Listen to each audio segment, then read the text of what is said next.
Uh, shit. Back on the back on the horse one more time.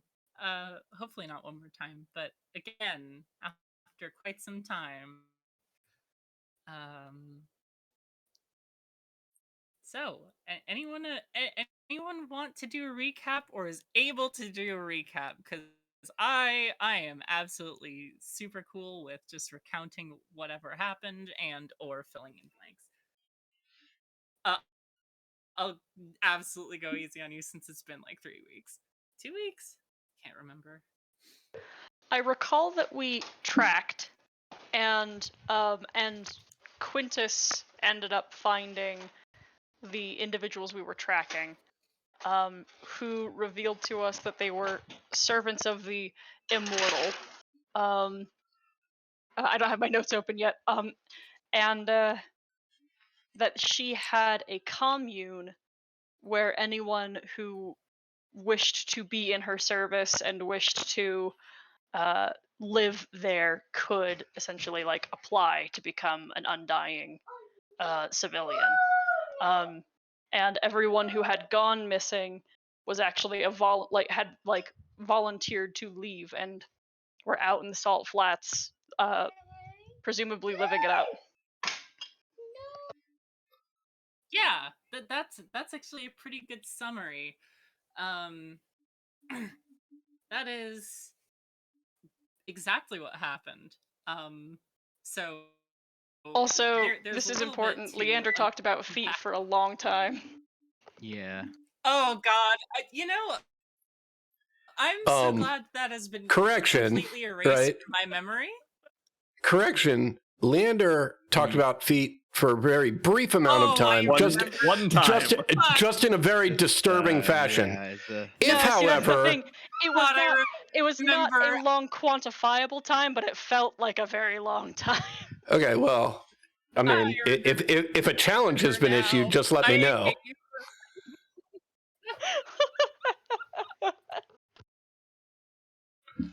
Because I mean, jeez, we can definitely get an episode going that Ollie's going to have to pass the link off. Jesus.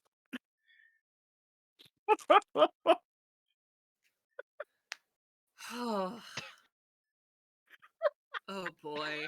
Yeah, thanks for invading my mind palace with that remembrance of the knowledge that I once kept locked in a vault. Mm-hmm. I mean, like, locking that whole conversation. It was know, a good one. I got a fancy dress. Oh yeah, Siduri has fancy dress. Siduri was very wise. Palate cleanser. Yeah. Very wise. That was a very strange interaction because it turned from sort of like, hey, we caught you, to diplomacy, to hey, we're gonna bind you and take you into fighting, to diplomacy again, and then Siduri got the dress. Quinn was always under the impression that was the goal. yes, that very, very, very long convoluted plan was always the goal. I mean, Quintus fucking shined in that interaction, though. That was really fun. Yeah, it was good. Quintus just understands. Quintus just understands that, like, sometimes it's easier to get information out before you arrest someone. And so he was getting all he could before the arrest. And then arrest him. And then arrest him. It's bullshit. We didn't even fight. What's even the point? Why are we even here? What are we doing out here if we're not It's fighting? actually worse than that, Zandal. They did fight, just without you. Yeah, we and there was a big bug. We could have gone and gotten it, and I got outvoted. We learned an important lesson. Siduri was very wise and has like the dial for turning Zandal down, making him go back on that's right. Life is a battle. Oh. Life is battle. Oh boy, that one God, hit we're gonna so hard. We're just gonna hear it again later, though. Burn it into your soul. Not from me, or not from me. Life is a battle, and I want to go kill the worm. Well, the road was pretty dangerous, so if we got back on the road, I bet we'd find a bunch of stuff to kill. Ah. Very wise. I think this does mean though, like we do owe Xandal one. So the Yeah, you first owe me fucked up thing we see off like in the desert, we are obligated to pull off and fight yeah, it. you gotta give me one. I was good behaved. I did a diplomacy that got us some supplies for free. You did a very good job. We're all very proud of you. Pat your head. Yes, I am. Yeah, I was also slightly disappointed you guys didn't fight, Well, but I'm also glad that you didn't have to resort to violence to solve that Quintus steered the ship through. Quintus took a steady hand on the rudder. I mean, I was ready to fight, but June, you did a very good job of making it feel very bad to fight these people. I mean,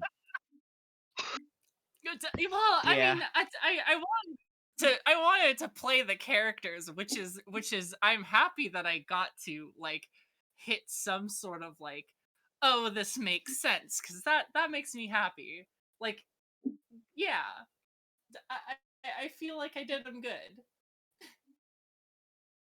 So thank you for not fighting them, but also, goddamn, they're really cool. They have some cool powers.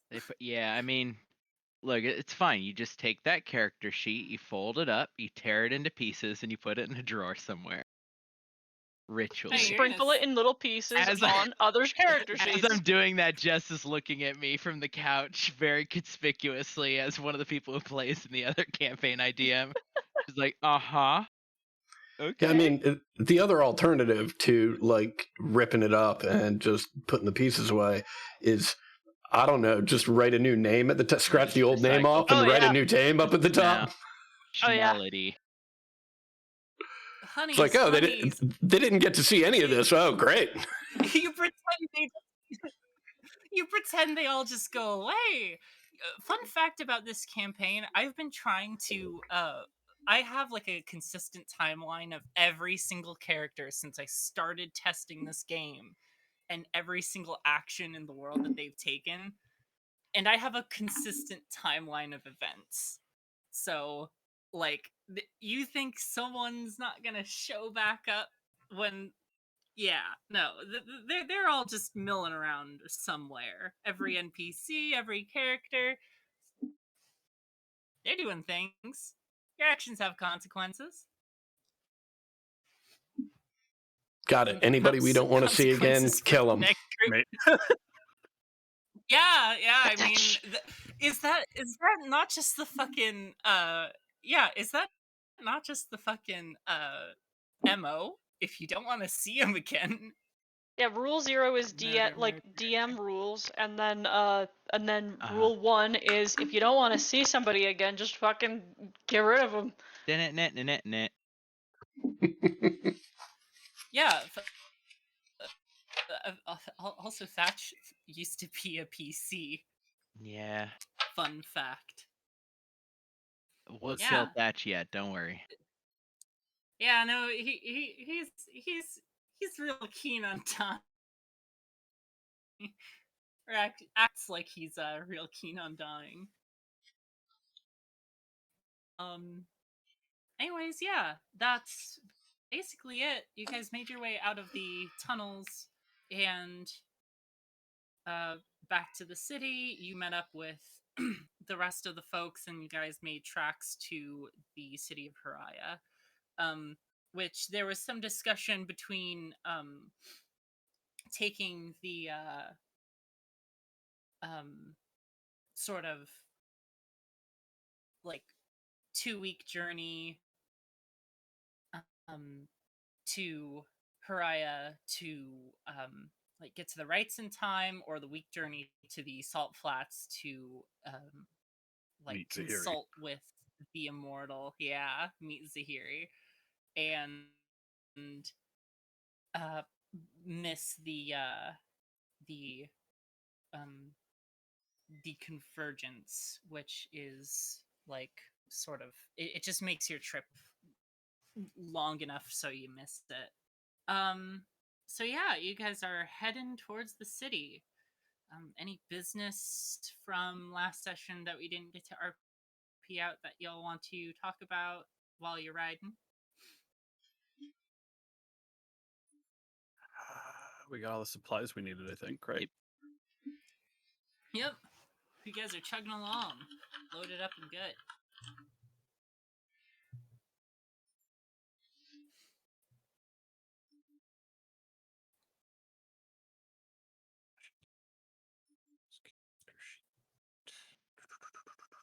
Yeah.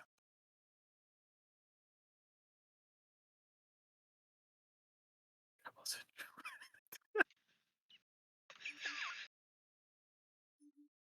I will be in the engine room, putting coal, and occasionally looking out the little thing to make sure we're staying on the right track. We decided to skip Zahiri, right? We are headed. I know I've asked this like 10 times. I do believe we decided to skip it. Okay. Yeah, you guys sort of decided to skip it, and like, if you guys still think that's important, you can go visit her after the rites. After rites part 1, we discovered. Which might be useful to do. And will maybe be in a better bargaining position with more power. Maybe.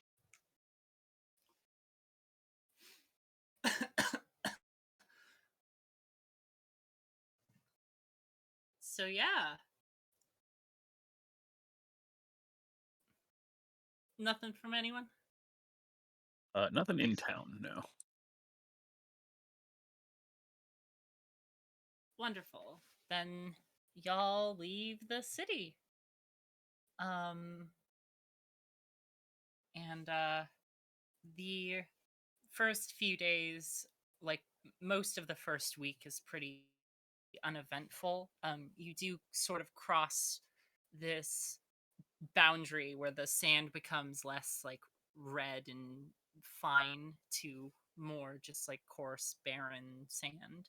And you also notice more, clumps of rocks, things that you haven't seen in quite some time in the dunes. And yeah, you haven't seen like a settlement or anything like particularly interesting other than just the landscape of big craggy rocks and arches and things as you go through. Yeah. If I can, around the second night or so that we have had nothing happening and everything is just sort of calm travel. Third night or so. Siduri will track down Quintus. I say track down like we're in some giant thing and not a tiny carriage. Yeah, right. You'll plop down on the couch. Find Quintus at a table at some point. Where he's doing stretches. I was going to say, I thought we learned last time that that's not happening. No, he's got like a cup of tea and he's like reading glasses on, holding a book one-handed, just very like old man. Massaging a knee. Siduri is shuffling the deck that we found in the archives and just sits down across from Quintus with no fanfare or anything. I'm wondering if you can help me with something, Quintus. See, these here cards seem to they seem to when you play and if you win, well, they seem to answer a few things. So when we played after the archives, you and I came down to a draw. So way I see it, we have a game we need to settle. Well, settle it we shall. He sets down the book and takes off his glasses and folds them up neatly and puts them in his shirt pocket. To be fair, really quick, I want to clarify, you are using the deck that you found in the archives, correct? Absolutely. Okay, just making sure. Yep. Just give me 1 second. I'm pretty sure they're not supposed to work like whoever wins a game ends up getting the spirit vision, but I think that's just what ended up happening last time. Ty, do you want gravy? Yes. Okay. It's easier this way.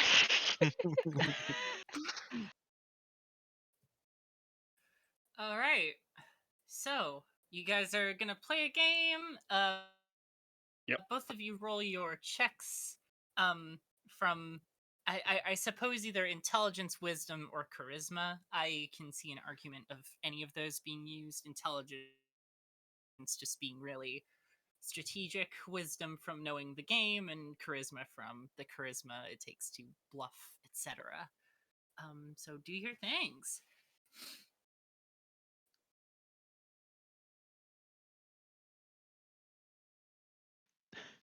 Not setting the bar very high. Oh, I have proficiency too, so that's actually a 13. But yeah.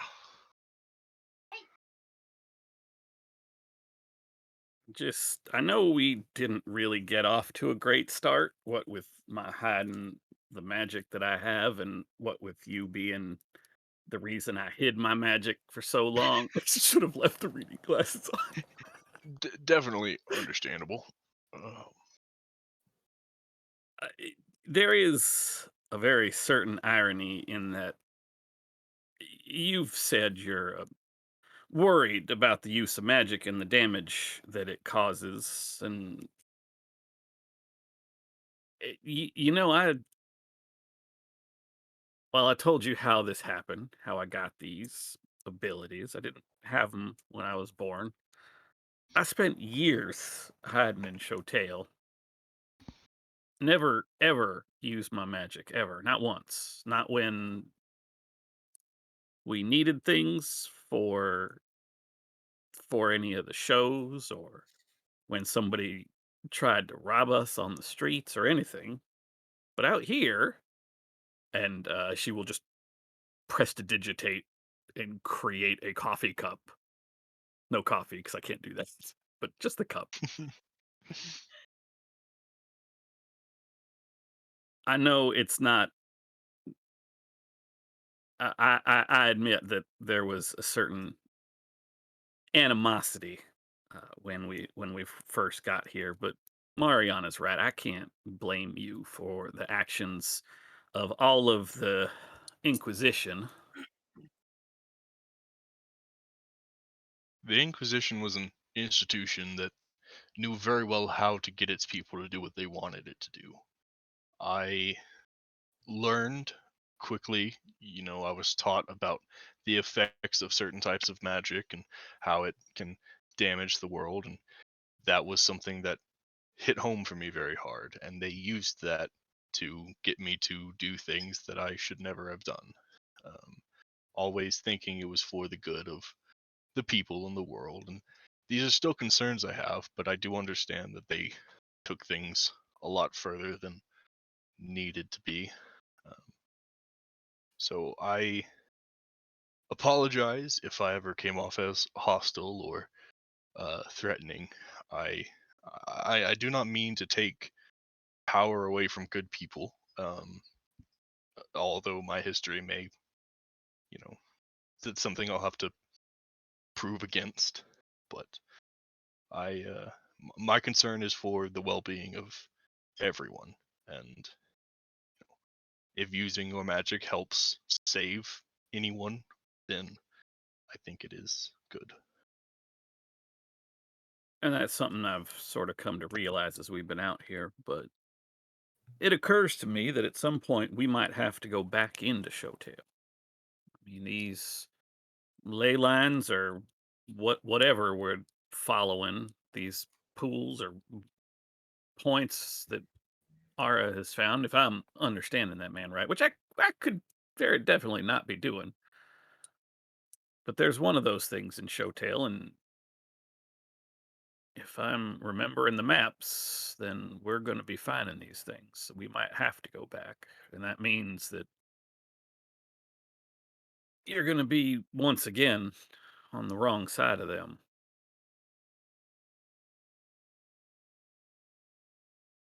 Just, I'm sure I can speak for it, well, at the very least, Xandal. Probably Mariana.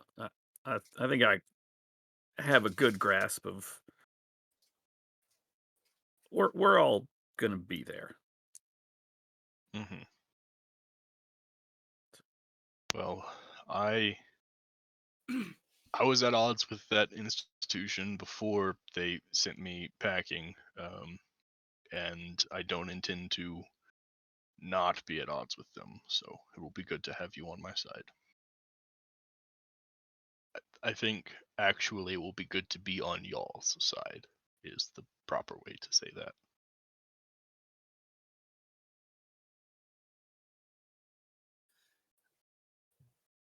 All right. Well, thanks for the game.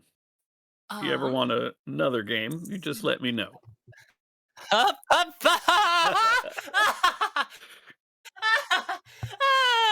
Ted. Quick I won. question. What kind of Everything's game are you fine. guys playing? Poker, undoubtedly. Showtail Hold'em again. Poker. Yep. Wait, poker. Oh, Showtail Hold'em. fuck yes. Okay. So I did the dealing.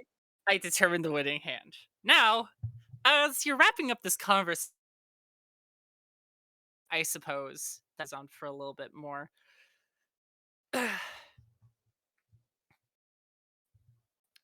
Oh boy. Sorry. I have a lot I need to look through. Um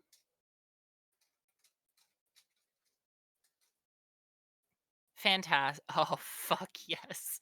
Okay. So, you Quintus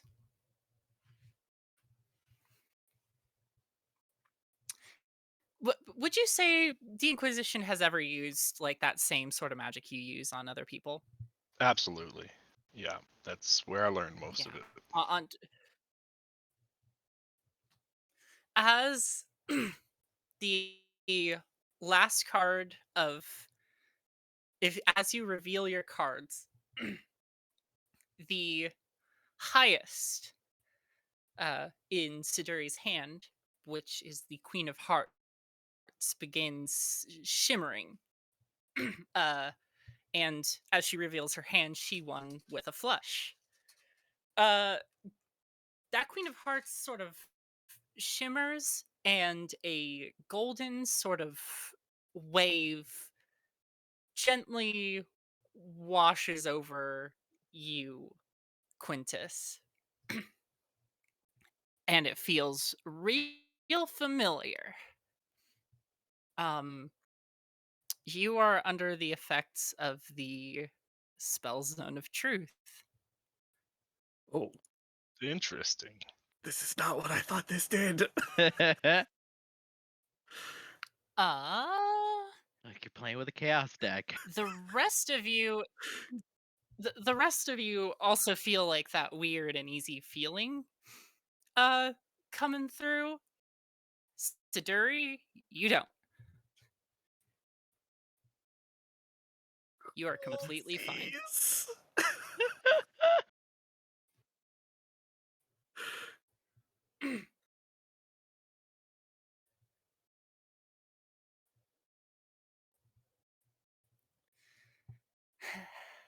Yeah. So everyone is under the effects of the spell zone of truth. I assume I am not aware of this. No, you just saw sort of like a magical golden light fill the room and spill into the other ones. Oh, crumbs. Oh man, the duration is fun. It's affecting me in the engine room as well, right? Yes, yes.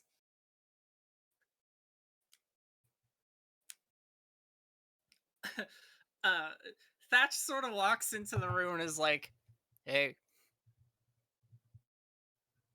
Thatch, how's it going? good." He sort of like leans to the side and peeks over at Quintus. Are you doing something? This was not an effect of my doing. We were just playing some cards. That's all.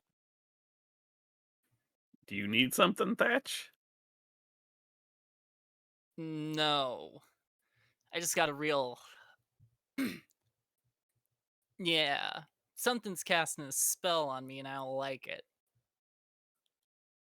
Saduri looks down at the cards, shuffles them, It and puts them away. it would seem that there's an ambient zone of truth, though not quite a zone, more of a enchantment on I guess more than just me. I shall deem not to speak now. Oh, ah, man, writs come from you, preacher man. But The door to say I the engine room disagree. slams open. Xandal comes like stooping through. I feel a tingle. Who was it? Are we under attack? Not that I'm aware of. Just playing a game of cards. That disappoints Everything's. me. I'm very sorry.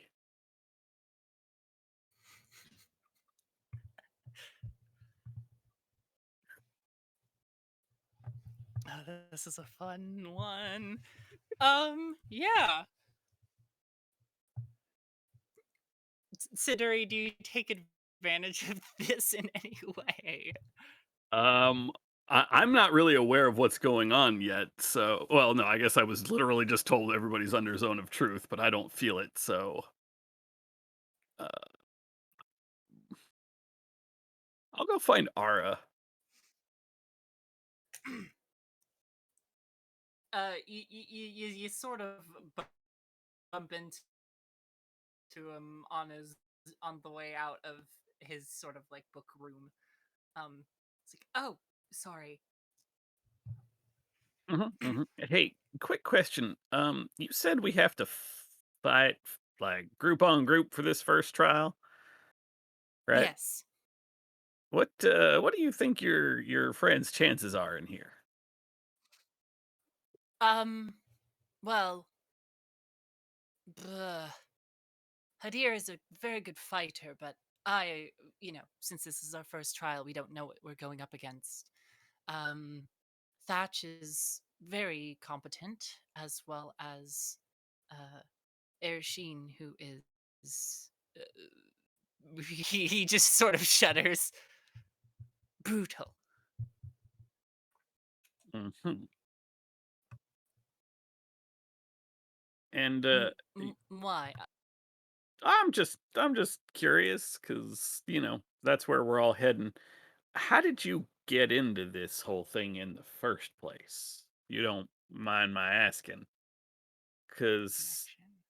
this seems like one of those things that not a lot of people know about, but you managed to find an incomplete version of the book. I don't know, it just seems weird. Could you ask that first part of the question again? Because I Uh, disconnected for a brief moment. I'm just asking how he got into the whole, uh, how he discovered the rights. This seems like one of those things that not a lot of people should really know about. What with the whole, getting great cosmic power and all that. How did you? Why are you so Well, interested in doing these rides?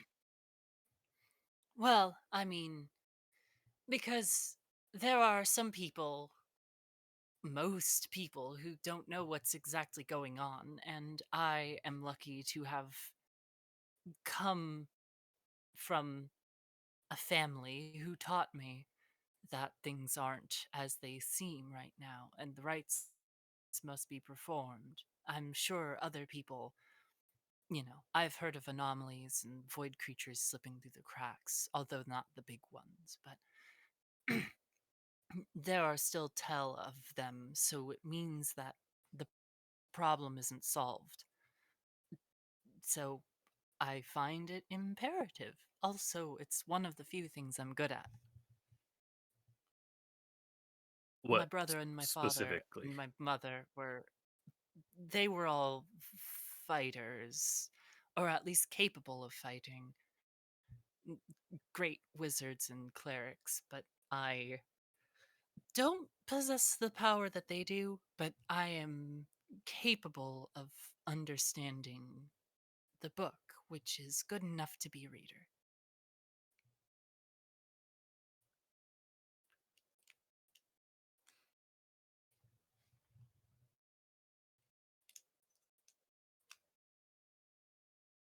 And the So reader just if initiates the rites, makes the space proper for the rites themselves. Without a reader, there are no rites, and no power can be claimed. Hmm. What if the first rat involves a bunch of people fighting? Does each team need to have a reader? What happens to the reader? No. Just one reader is necessary per rite. Usually, I mean, you know, uh, as far as I've seen in Haraya, the reader is one person, and the teams don't provide one. I'm just lucky enough to have joined companions who will be completing the rites, as well as me being the reader. Not necessarily for them, but for the whole entire thing. It's just, yeah.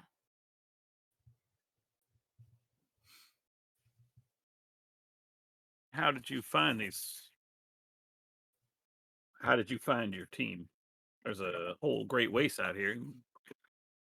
You didn't, I imagine, just go around looking for advertising for, hey, who wants to fight a bunch of void thing? No, Hadir and I have known each other since we were younger. Um, both of us grew out here in the wastes. Uh, we found Ersheen in one of those Ember coaches and pulled her out, and Thatch was joined our party. I suppose we just, found him wandering.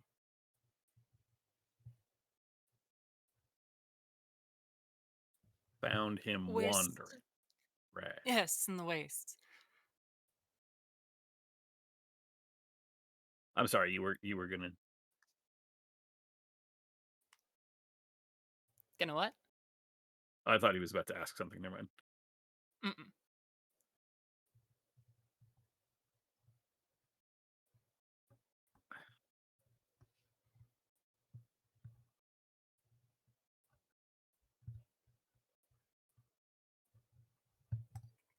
By the way, do you feel funny?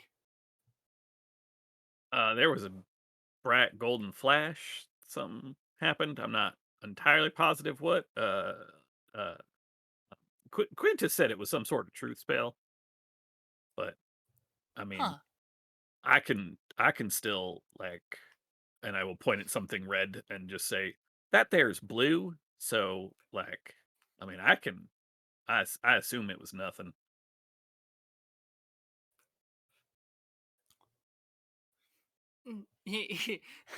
Our sort of goes like, well, if that's all, I'll be just back in my study. All right, And he'll sort of sheepishly back into the room. all right. You need anything? You just let me know. I mean, Yep. it's your coach, but trying to be helpful. You sure you're okay? Do it. Yeah, no, I'm fine. You're doing something embarrassing, aren't you? Not currently.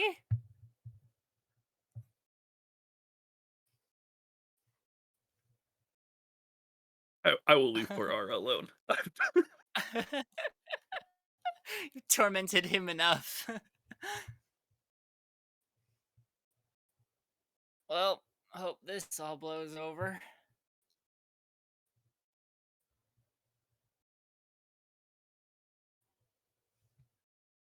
What's that exactly? Who I assume this is Thatch. yeah. I am unclear on what is going on.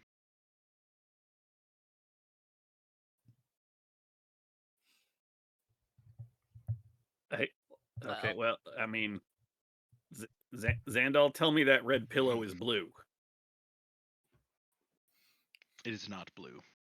Yeah, but lie to me. It is not blue.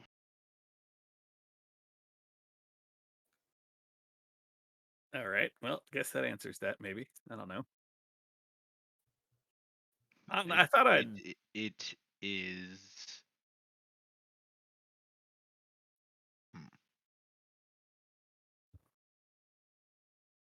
This Mariana, Leander, you two okay? But Everybody I- just got magicked. Oh my god, I feel great. I think I'm okay. Okay, not good. blue. What kind of magic? Quintus said it's a truth spell, and well, I mean, I guess he'd know. Oh, great. Sudori, what's your favorite color? Purple? Okay.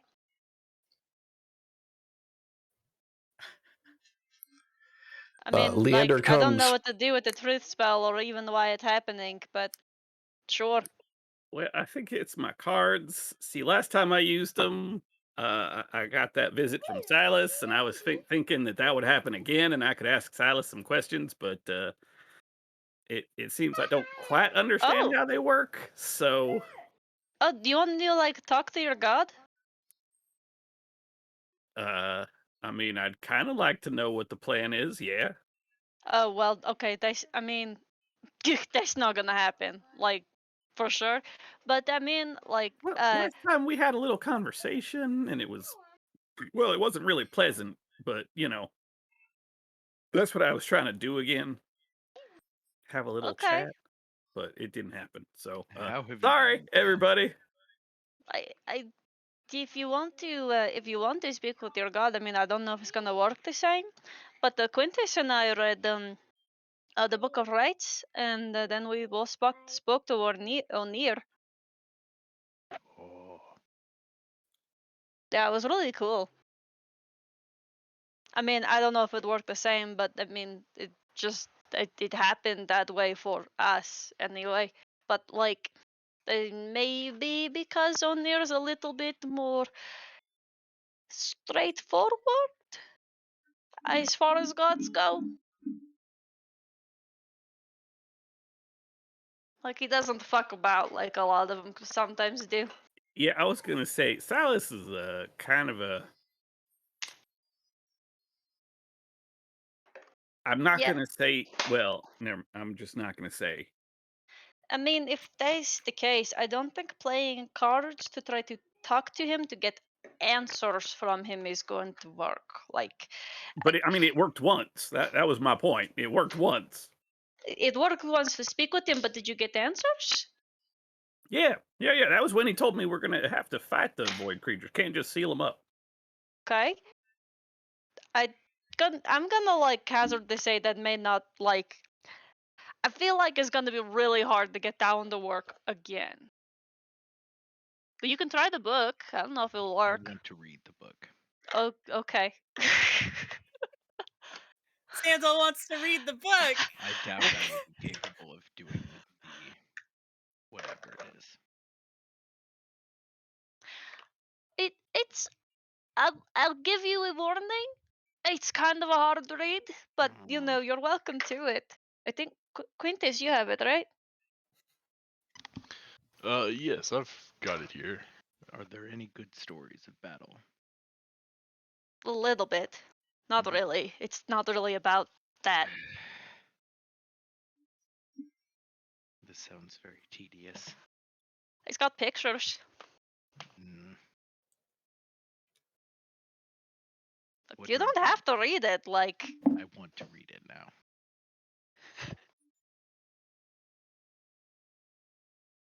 okay.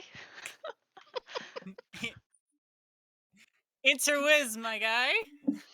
They're both the same. No, Yeah.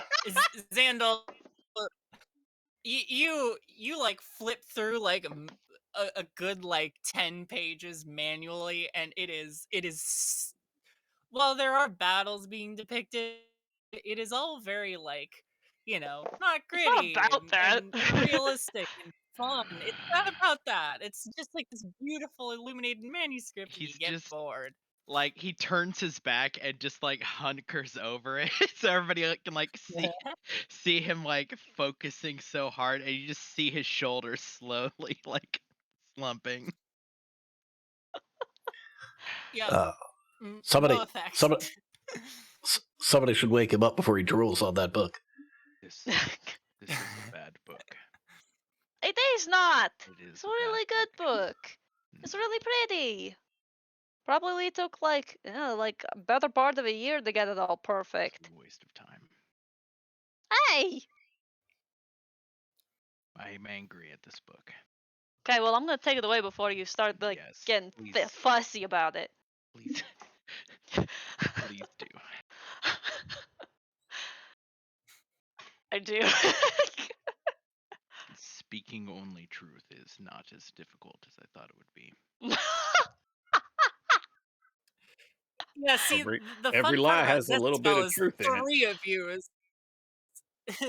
three of you are just so absolutely straight to the point on everything you say. It is hilarious. I mean, so you can still give it a shot. I mean, truth be told, I don't even know if Onir still may be the one who answers if it works right. No, I'll just wait. I mean, cards will work again at some point, I'm sure. Okay. That's sort of Silas's thing. Spoken like a true champ. Yeah. I believe that's why it's called the gambler's fallacy. Look, cards are Silas's thing. I mean, it's how we met the first and second time. I assume third time's a charm. Didn't you just try it? No, I meant the third meeting. Inevitable third meeting. Okay. It'll happen. I'm sure. It'll be fine. Sure. Like I said, like this sort of thing, she kind of like turns the book a few different ways, looking at pages of it. It's a little bit more Unnear style than, kind of really anybody. Mm-hmm. The book makes me feel left out. Oh, I'm sorry. Don't be. I'm trying to lie. Oh. It is difficult to do. It's like you push and then the part of the wall that gives way, but is not the part that you wanted. And then you What tell the truth. the fuck are you trying to say right now? I'm trying to lie. It's difficult. Xandal, do you need a hug? You see the muscles in his neck flexing as he's like, cannot do it. Don't fight a big guy. I'm going in for a hug.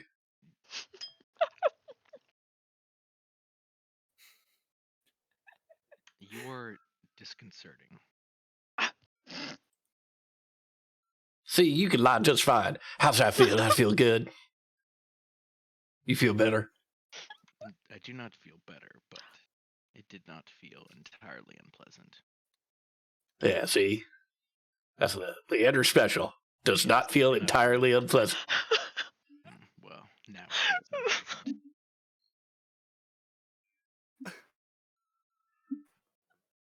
You smell strange. Thank you. I was trying to lie. Hey, Xandal, you know you can just not say anything. You don't have to Yes, lie. but this is no challenge.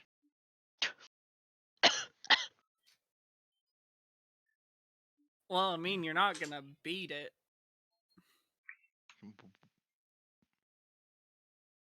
Why You not? think you know a lot about this? Thatch has his like head in one arm on like a table, sort of boredly, and looks up at you, Siduri. You know why I have had a lot of experience.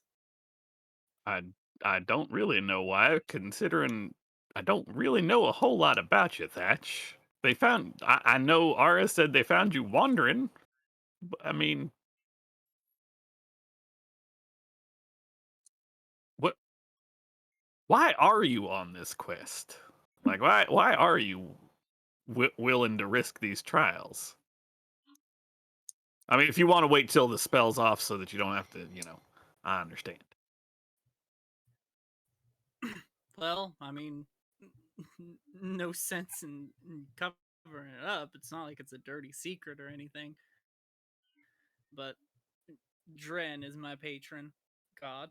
I am chosen, and he sent me to do the rites. But he has his own plan, as I'm sure plenty of other gods do. And yeah, this beats walking.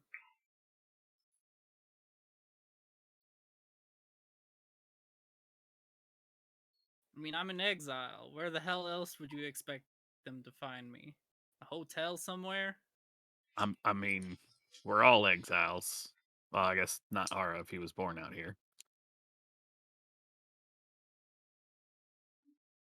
Yeah, and where the hell did we find you?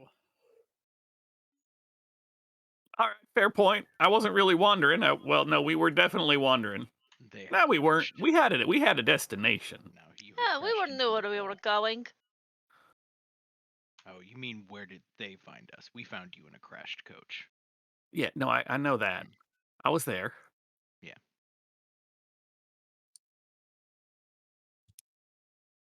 I just saying, there's all kinds of cities and stuff out here. Of course, we didn't know any of that existed, but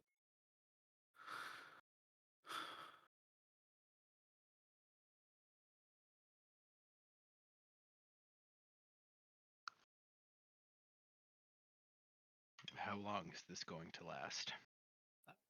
I didn't The hug even. or the spell?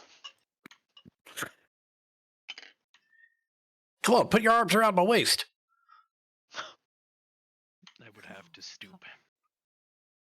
I will not. Well, let me stand on this stool here. Okay, I'm going Is to. that more comfortable? You have made it uncomfortable. I think. Fine, just because I've got 1 foot up off the floor? This friendship works better when we are killing something, not when we are hugging. Well, speak for yourself. I prefer a little from column A and a little from column B. Trying to lie has given me a headache. Well, sit down. Anybody else want one? No, I'm going to go back to the engine room. Yeah, I'm good, thank you. Oh, Thatch. It's good to see you here. Given the current circumstances, you and I should probably have a conversation. I walk over. I put my hand on his shoulder. Say, now look, I know, we've had our differences in the past, but given the effect that we are currently under, you'll know that I am being nothing but honest with you when I say, Thatch, I hate you so much. He looks up at you and just like shrugs his shoulders and is like, I mean, kind of hurts, but in the cosmic scale, it doesn't matter much. Right, but I mean, you had to see it coming. No, yeah, I know. You didn't have to say it. You say it all the time. Well, I didn't want you to think that. For the record. Well, I mean, in my opinion, other than you not liking my personality, I don't think I've done anything to, hurt you. be a shit heel towards you. And you still put crossbow bolts to my back and all that, but I mean, it's not like I'm afraid. It's just that it kind of is annoying to a point. Like, why? I mean, Thatch, I again, don't know. I don't know how many times I have to tell you. I did not intend. I did not intend. I did not intention. Oh, I gotta go. And he just runs out of the ring.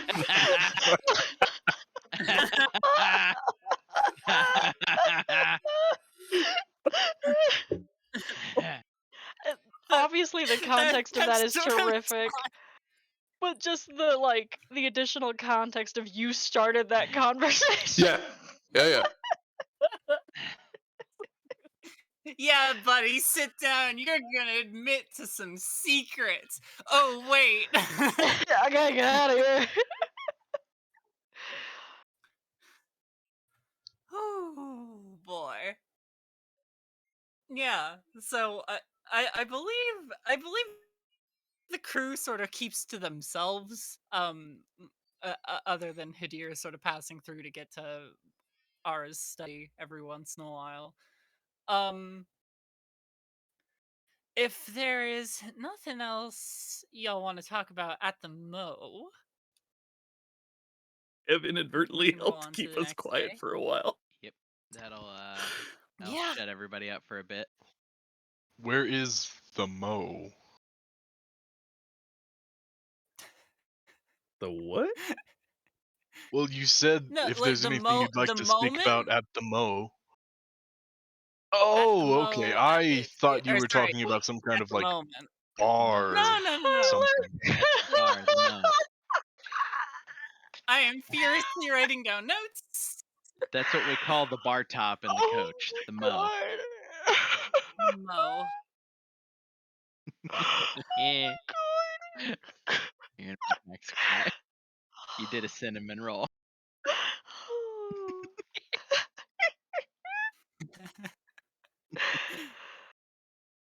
Oh boy. So everyone goes to sleep. And everyone wakes up just fine. I believe how it's been working is Hadir and Ara have been sharing watch with you, Xandal. So when it's time Yeah. to stop your work, he comes up to the front and does his business. And yeah, for the next day, it is fucking also uneventful. However, on the sort of early in the first week, I believe this is the fuck decimal week structures, although they're more convenient. On the third day of this week,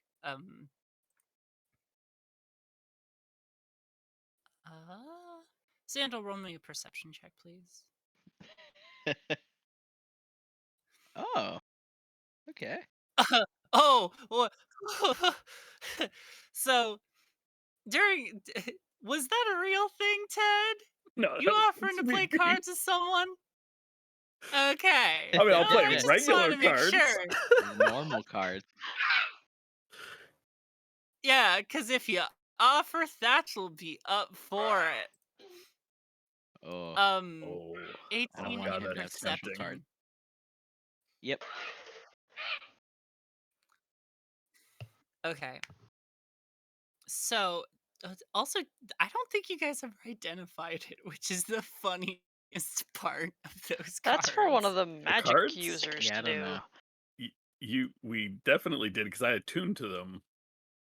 Because you sent me the Oh, thing. right. True. Oh, Yeah, I that's did why send I you knew the to- thing when you did a tune.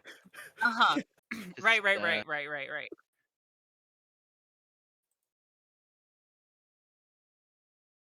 Yeah, I've gotten pretty good at looking through the little like dual eyeglass while shoveling coal at the same time.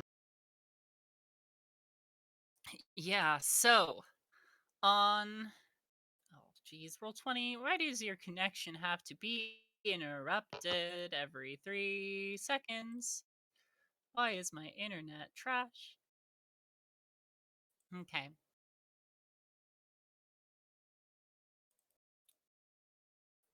So, you see, like, for an instant,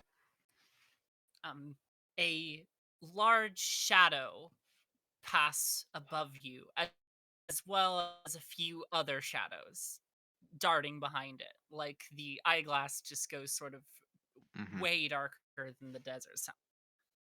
Since you don't really have a lot of like upward control, you can't see what it is. But yeah, you hear a big gust of wind as this passes. I go running and push the door open so I can lean out and look up. Not saying anything just yet, but very clearly You smiling and excited. you lean out the door and look up, and there is nothing. Upon looking like around to the forward and backwards, sort of in the sky, you see from behind your cart 4 sort of uh Jesus, stop doing things. Roll 20. Okay. You see 4 sort of leathery giant bat things coming around. And as they do, there is a very bright glint of light coming from the top of them. You can see as they get closer, there are people on them. Yeah, I immediately slam the door shut, turn to everybody, and say, "We are being attacked by flying riders. Get ready." As you shut the door, the next sound you hear is uh, pretty startling to just about everybody. You hear the splintering of wood as well as several like small explosions coming from outside, and holes start to appear, just tiny little bullet holes as they rip through the cart. Uh, the mechanics of the cart is that will eventually slow down, right? Yeah, and If there's I'm there's like a break and everything. yeah, as the bullet holes rip through, uh, I'll probably look like Mariana and say, "Do we fully stop then? I'm ready to fight." I mean, if we don't fully stop, we're gonna have to chase after the car, and I don't want to do that. So yeah. Yeah, I'll call out to Hadir and say, "Would you please hit the brakes?" Deer is already bolting for the door, and he just leans back on this giant handbrake as far as it goes, and the cart like screeches into the sand. I'll As the throw the cart door sort open of and like start running. pulls back. Fantastic. Let me get everybody on a map. Let's do you. Bu- Oh, the PCs are up here. Why are you not going?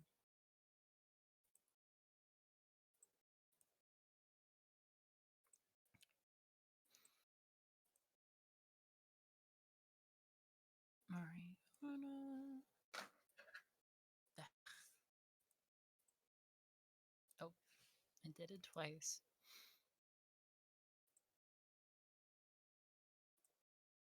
Flying bat riders.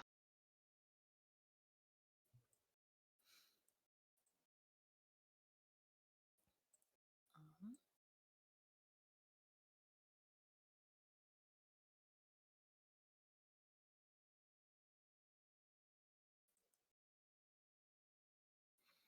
Indeed.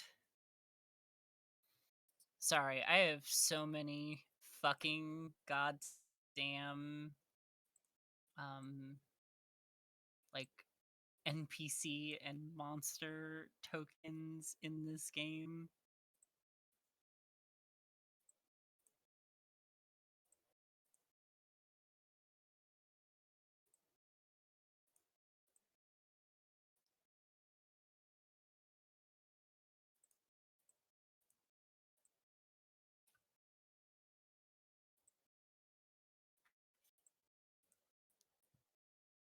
Alright.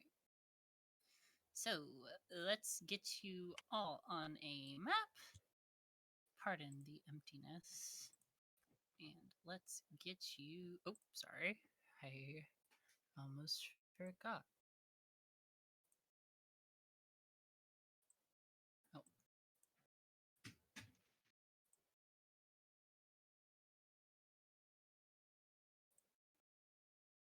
Oh.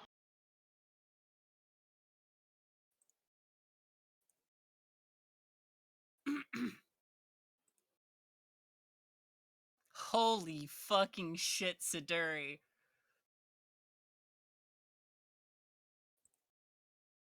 I don't want to go first though. Well, shame. Terrible shame.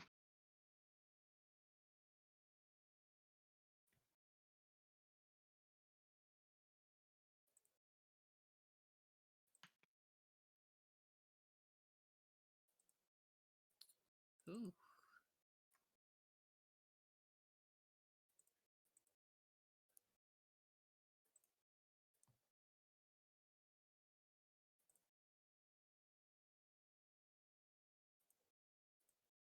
Where's her token? Gotta select that bad boy.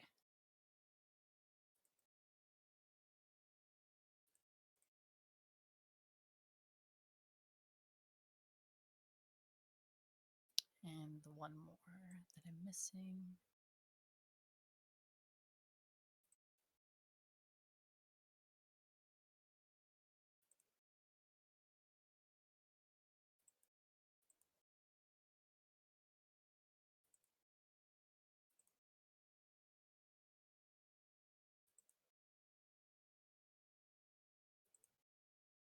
Oh, sorry. I'm just revolving through the stuff. Descending.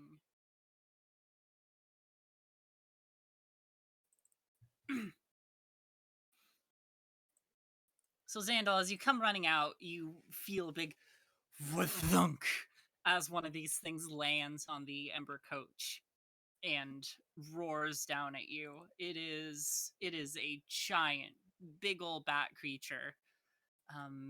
It's got the leathery skin, the leathery wings, and like bristling hair coming off of its back. And Siduri, you are up first. Okay. Sorry, 1 sec. Okay. Let me just get these guys.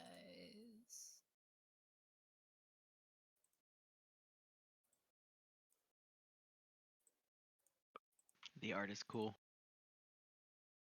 Yeah. For the mounts. What are those? Mm-hmm.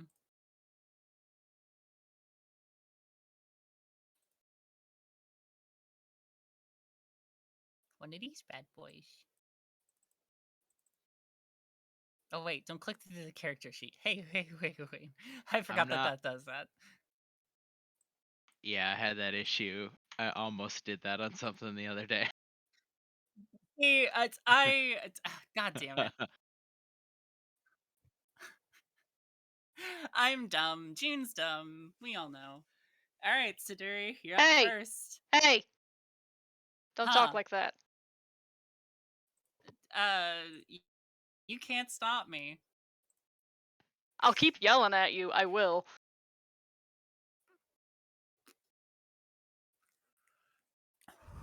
Fine. For the sake of the game. Thank you. We love you, and you're intelligent, and you've proven your cleverness many times. Thank you. Hey, did I ever say that Zone of Truth ran out? Because it didn't. Just kidding. Okay. Siduri, make your move. My move is simple. Siduri looks up at this thing, sort of squeaks a little bit like, what the Xandal, I think I owe you this. And I'm just going to cast haste on Xandal. Oh, shit. I Oh, don't know what is no. going on populating, but I remember. let's try that again. There it goes. And then I'm going right back under the carriage. Whoop, whoop, whoop, whoop, whoop. Little tiny tentacle sort of wraps itself around one around Siduri's leg, one around Xandal's. Siduri sort of slows down a little bit. All right, you got it, big guy. I'm gonna be under here. I'm done. All right. So, these 3 bad boys, these ones out here are still airborne. They're flying a little bit low, but they're still about like 30 feet in the air, or like 25, 20 feet in the air.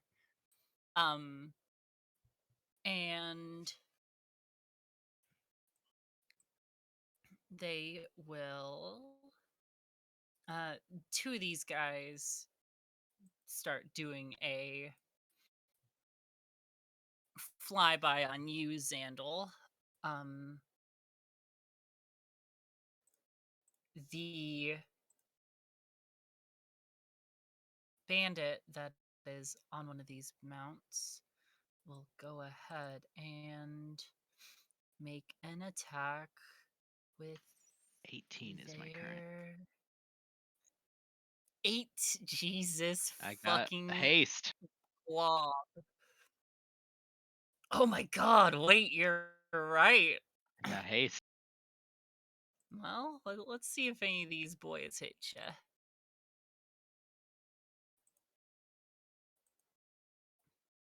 All right. Whew. I'm so sorry that my fucking dice are always on fire when I'm trying to like run an encounter.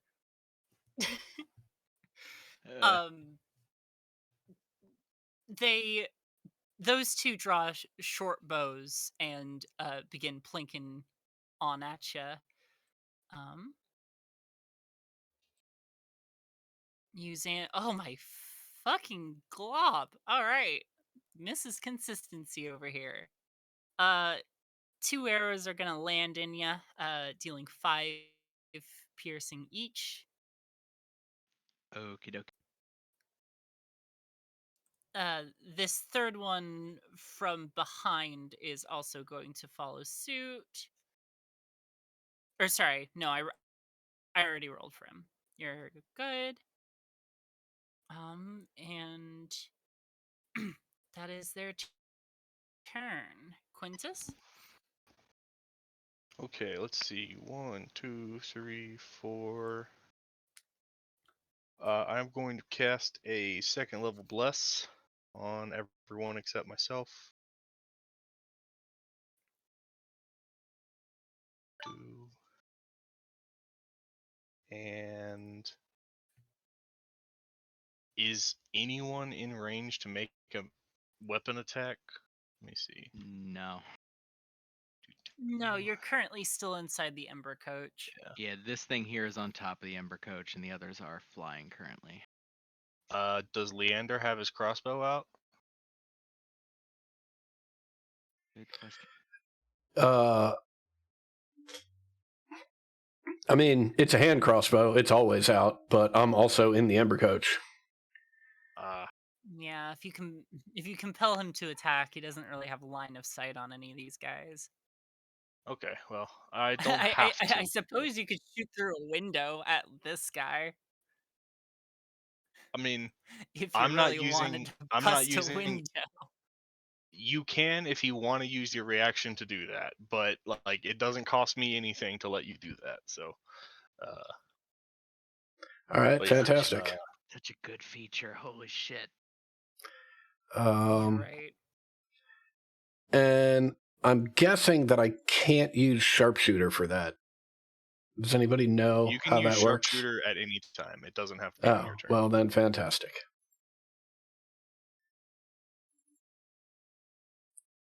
I guess I'm aiming at that one through the window. All right. Give me damage.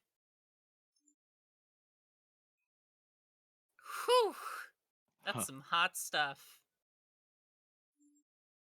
Yeah, you get this thing pretty good in like the abdomen, and it lets out like probably the most blood-curdling scream you've ever heard. And you know, you've heard giant worms and etc. before, but this thing is nasty. It's almost like a dog whistle, but it hurts your ears. Quintus, anything else? Let's see. I'm gonna use my feature that lets me cast enchantment spells as a bonus action. So Bless was a bonus action, and then I will use my action to Sacred Flame at the guy that I can see through the window.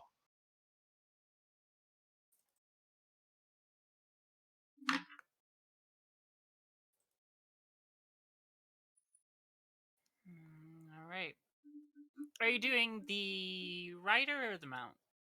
The rider.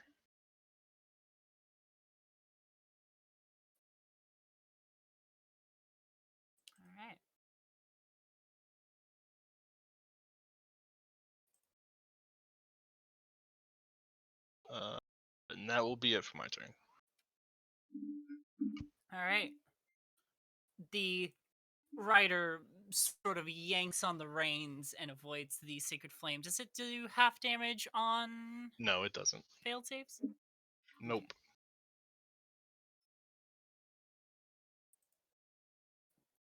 Yeah, he pulls that thing away from the fucking holy fire that's raining down on it right now.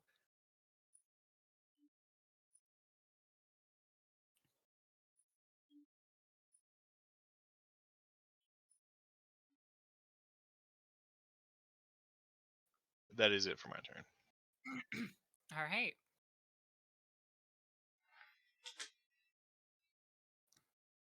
This one right here, far away, Xandal, you can see another glint as she raises her weapon, and you hear those same explosions.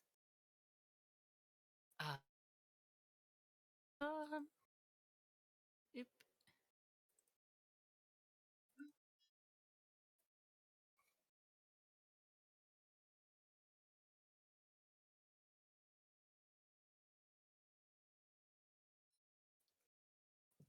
All right.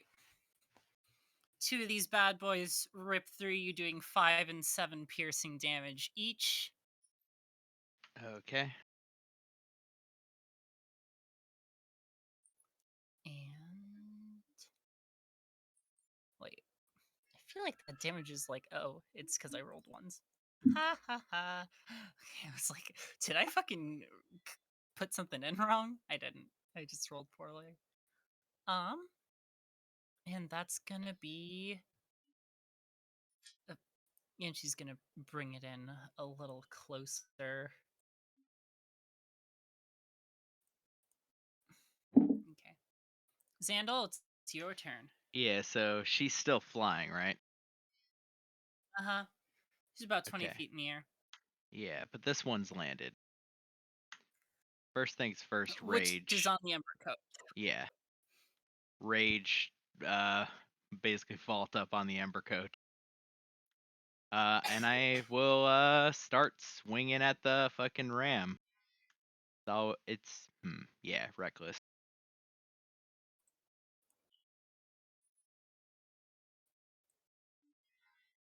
There we go. Ooh. This is gonna hurt.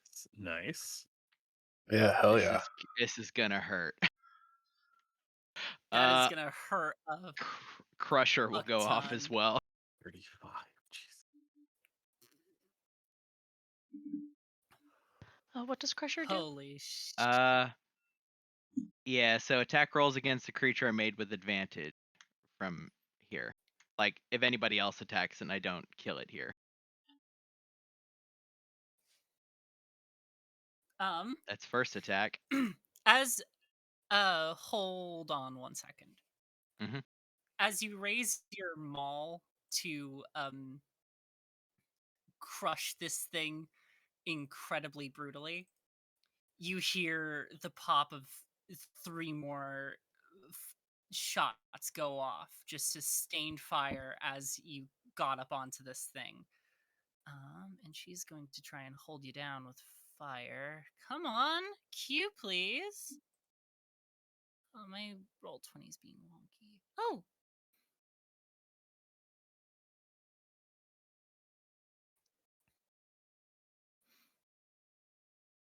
All right.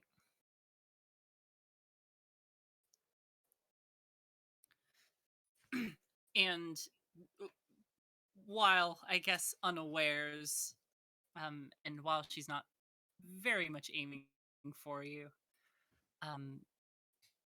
one of the shots lands on you and hits you straight in the side for 12 piercing damage.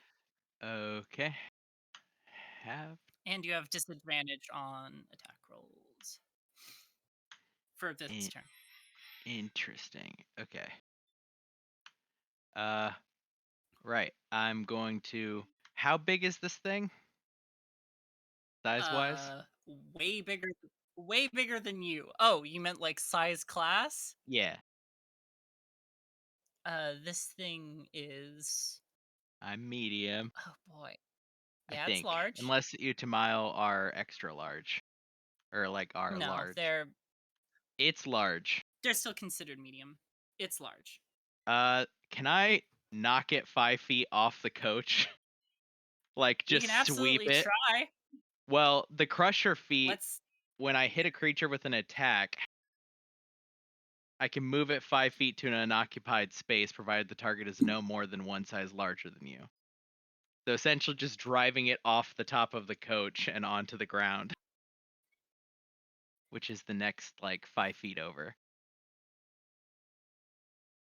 All right. So that goes off. I'm going to make a very, very, very quick.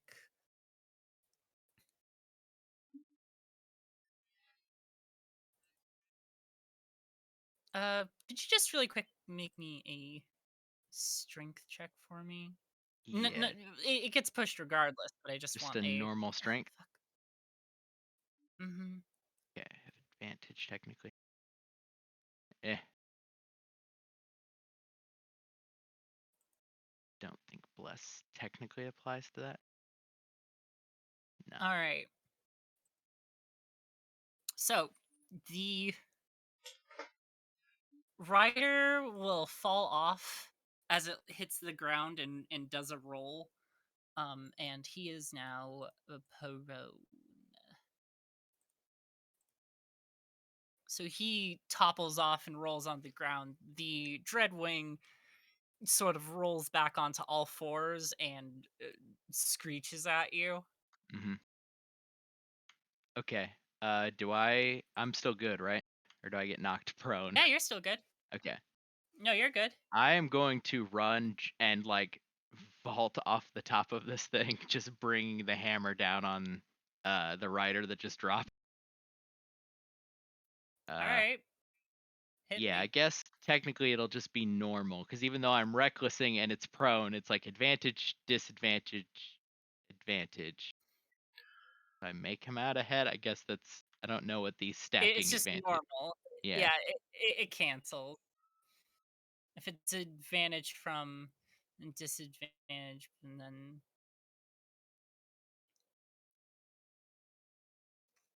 Boom. Whew, Jesus And Christ. haste action. And haste action. Boom. as I just jump with the first one, like bring it down on his torso, and with the second just like slam it sideways and drive him into the side of the Ember coach. That'll do for a turn, I think. 22 plus the 4 from rage, 26. All right, buddy, you're Yep. looking in. It's just one of them. It's the only one that's on the ground. It's important to me. Fucking taking it out. But yeah, all attacks on the big bat are made with advantage until my next turn because of Crusher. Just so everybody else knows. Yeah. All right, Leander.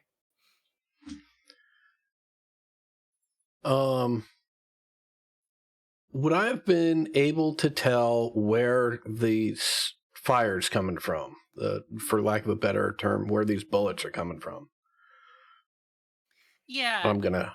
You definitely see the glint of a optic, and then you hear the large, very large gun go off.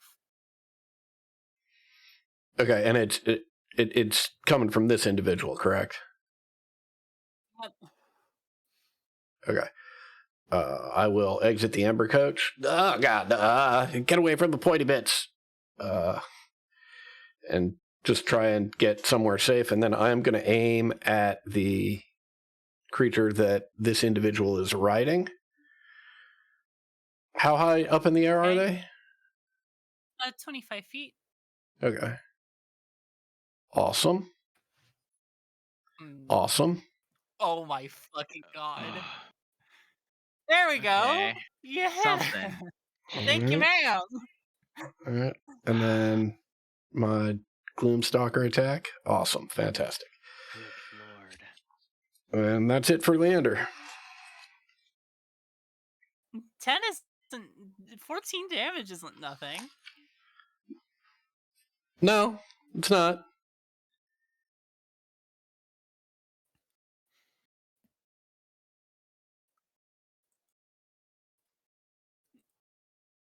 All right. This thing is going to skitter around on all fours, and you see like its neck sort of puff out before it lets out another one of those horrifying screams. Make me a con save, will ya? Me? Mm-hmm. Yeah. Ooh. And go ahead and make me another con save, please. I forgot to add bless to Whew. this.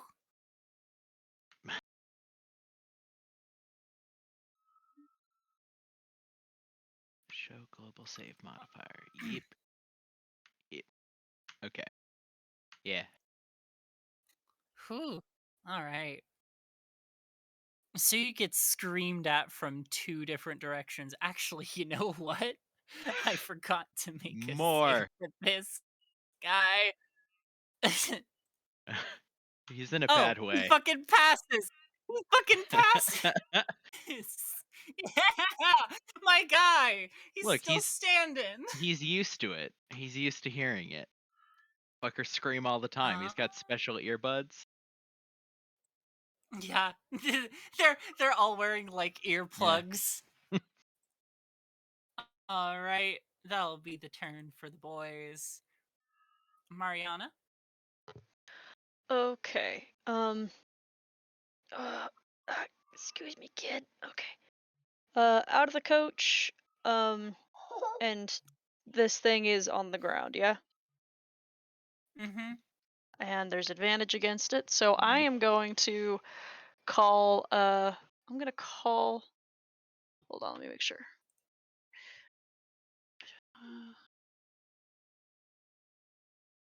Okay, yeah, because I have advantage to attack it, I am going to call Haymaker. I'm going.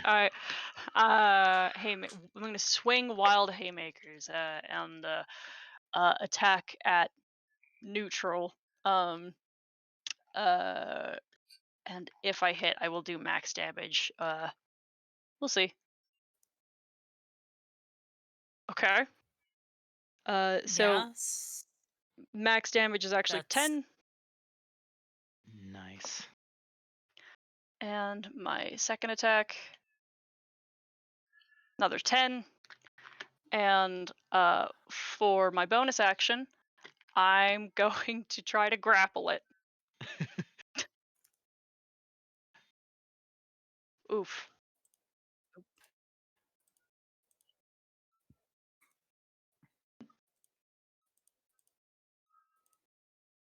one second. Ugh. Roll 20. Let me type in. Okay. Let's do this.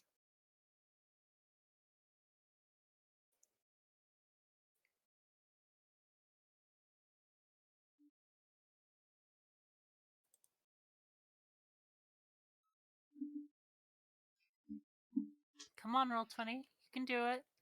I believe in you.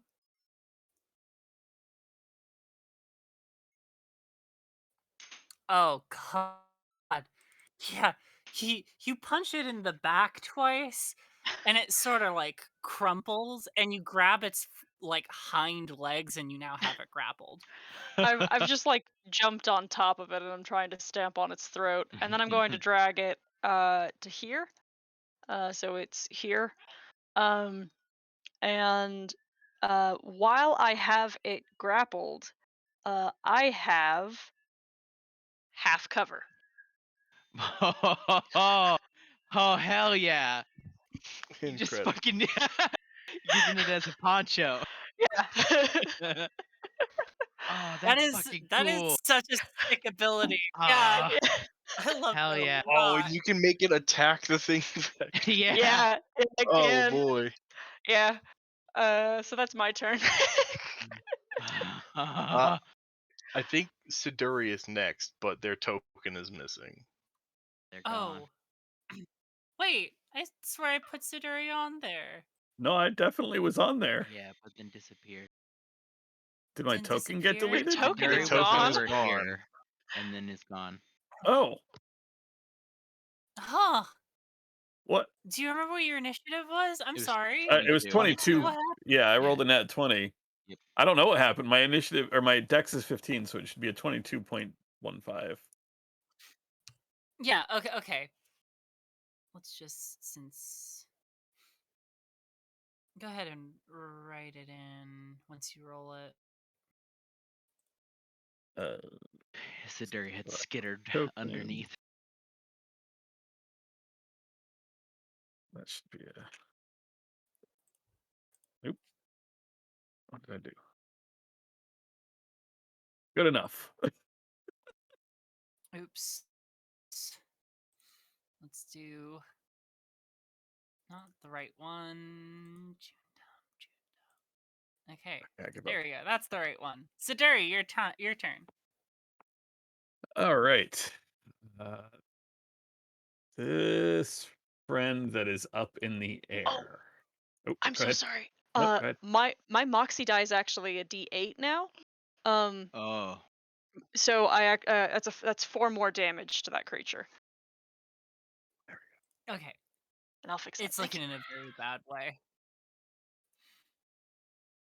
It's looking in a very, very bad way. Oh boy. What do I want to? This one that is up in the air. 5, 10. Yeah, that's fine. I am just going to.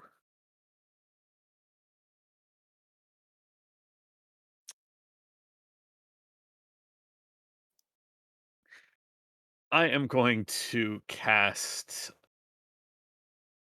Where is he? I might have to move to get into range, especially if he's a little bit up. So I will just go ahead and shift out a little bit. And one of the sort of grayish portals that pop up so often when Sturdy cast spells will show up, and a sickly gray tentacle will wrap itself around the writer. I am casting Hold Person. Does haste go away? Oh shit, you're right. That's concentration. Never mind. No, I don't. No, I don't. I was Fuck, about I to forgot that say that's concentration now. you can hit me with it. I That's will. one turn of it. Yeah, that would feel bad. It feels bad, but I had a good turn. No, I definitely don't want to do that. I will just cast Chill Touch. I will try to hit I will try to hit the mount. All right. Try and hit it. Chill Touch is on my sheet right here. Shit. Bam. 21. Assuming a 21 hits, it is 10 necrotic damage. That sure is 10 necrotic damage. Oops.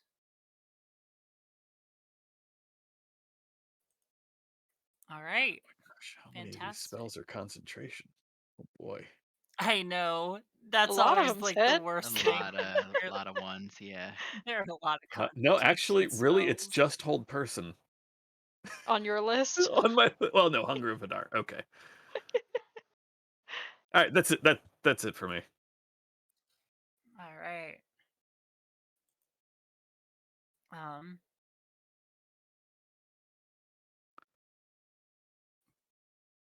This guy. These lovely fellas are gonna continue with their flyby, and he's going to peek at you, Leander, and pop some shots in you with his short bow. Does a 16 hit? It would, except you see as the attack comes in, the string on the crossbow just starts to vibrate more and more wildly until there's a huge disturbance around me, and I am casting shield. That is a super strange result of casting shield, but that is right. really profound. I had Yeah. the same problem when I cast Self. haste earlier. Yeah. So no, that does not hit. Damn. Cool. All right. Does it affect both attacks if it has multi-attack? Just Correct. It's until my next turn. Okay. I got the permadome. So both of those arrows just sort of vibrate to the ground? Question Yeah, or to wherever. mark? There's one that's conspicuously missing as it falls to the ground. Oh. Oh, sorry. I also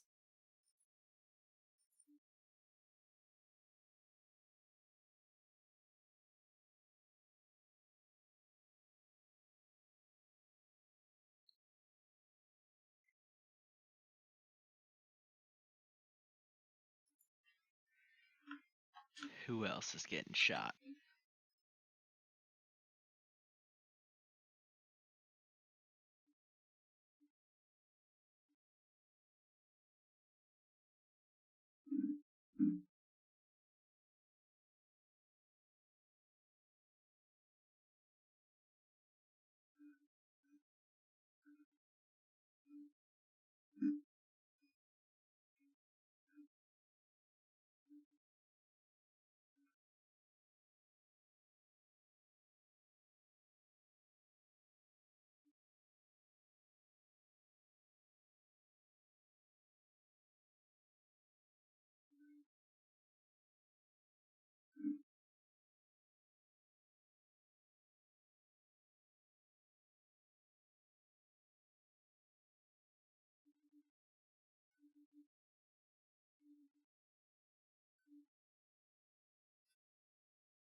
Is it just me, or did everything go quiet? sorry. My internet has been wonky, as always. As long Uh, as it's not just me. Not just Yeah. you. So did you get that you take 8 slashing damage from the guy that got up? Me? No. Yeah, okay. But I got You do. as he gets Great. to his feet. This one above you is going to take another few pot shots with his bow. 15 does not hit. Nope. All right. Xandal, it is your turn. It's Quintus's turn, technically. Oh, sorry, Quintus. Sorry. Quintus is going to rely on the cover of trying to stay in the coach and look through the window. And he would like to, let me see, 35. What's the range on? Yeah. I would like to spend a sorcery point to twin cast command on the leader person and also this person, and the word is land. I would also like to use my embodiment of the law to make that a bonus action. Cool. Bless goes down. No, bless is still up. Oh, Command is right. not concentration. Oh, Jeez. So that's a wisdom save. Why are weird. Every spell is fragged all of a sudden? Yeah. Wisdom saving throw DC is 14. Oh, okay. If it helps at all to fix it, I just change the output from spell card to attack and back to spell card, and it works fine. Gotcha. Huh. Some API fuckery. So the woman with the rifle saves, but the bandit over here does not. Cool. So on their Anything else next for you, turn, Quintus? on their next turn, they'll try to follow that command and land. Right. And then since that was a bonus action, I would like to cast Sacred Flame on the leader, the woman with the rifle.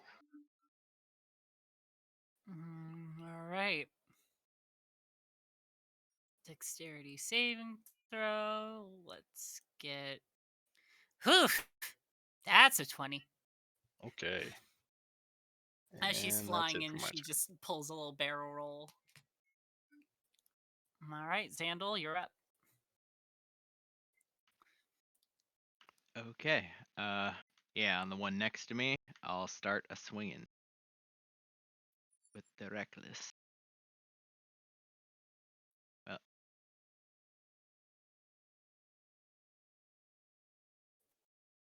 turn Divine Fury off. So yeah, that's the first attack on the guy.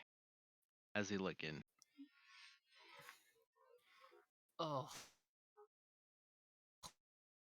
boy, you're like most of his bones are probably fractured at this point. Bring it His down from armor's on not holding high. up too well. Yeah, that'll hit. Yep. You do it. He dead? Okay. He dead. This guy is flying, right? Haste action. Yep. Yeah, haste action. Huh. Haste action is an attack, right? Or a dash, or I think Yeah. dodge. Okay. I think then that I can throw a Ring of the Ram with it. It says use as an action. So no, actually, because that's... You can, because use an object is one of the options for haste. So Which technically, use Ring an of the object Ram is has not the same specific thing language. as activate a it's activate magic item. Yeah, activate magic item is separate from use an object. Hang on. Attack, dash, disengage, hide, or use an object. Yeah, and Ring of the Ram is to expend the charge. I can use an action to spend the charge to attack. So yeah, it's different, I think, right? Yeah. Yeah. Using the Ring of the Ram falls under the activate a magic item action, which is not something haste lets you do. Correct. Okay, cool. I'll take a step over and swing at the big one. Can you hear us, June?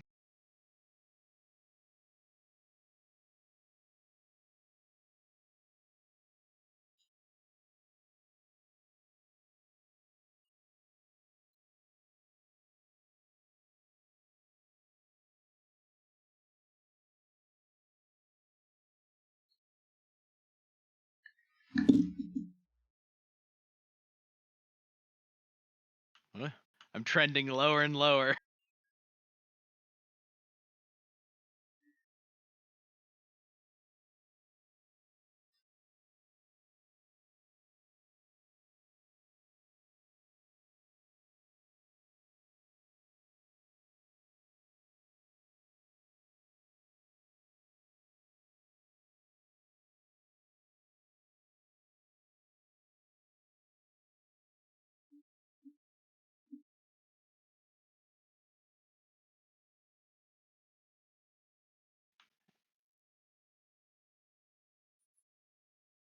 Hello. Hello. Am I back? Yeah. Hi. Is it the? Oh. Yeah, I swung for a 17 at the bat that Mariana's got gripped. Oh yeah, that hits.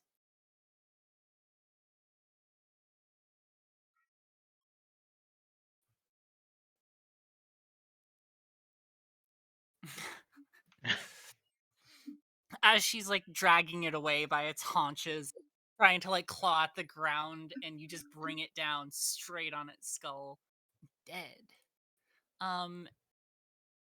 Sorry about that internet stuff. So two things. I know it's like a very awkward place to call break, but I kind of want to wait and see and sort of fiddle around with the router and stuff to see if it works and stabilizes. I'm also getting hungry and need to order food, and I gotta migrate this whole setup to the bathroom because Lou's got class. No problem. So let's Cool. call a 15 right here, and we will be back at 05:06.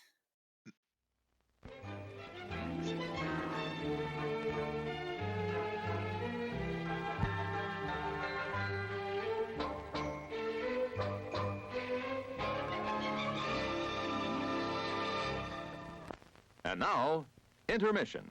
Refreshment time.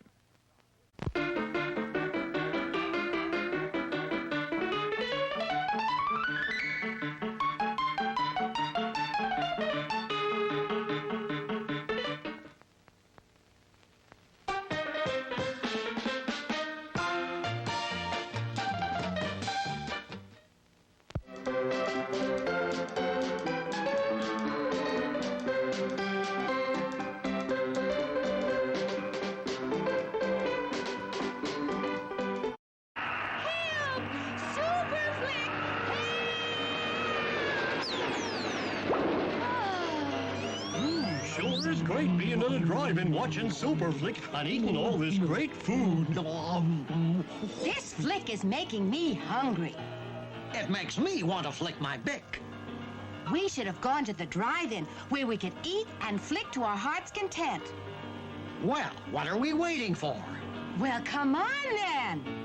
I'm going to have a pizza and popcorn and ice cream. And I'm gonna have a burger with fries and a soft drink. Yum, yum, yum. This was a great idea.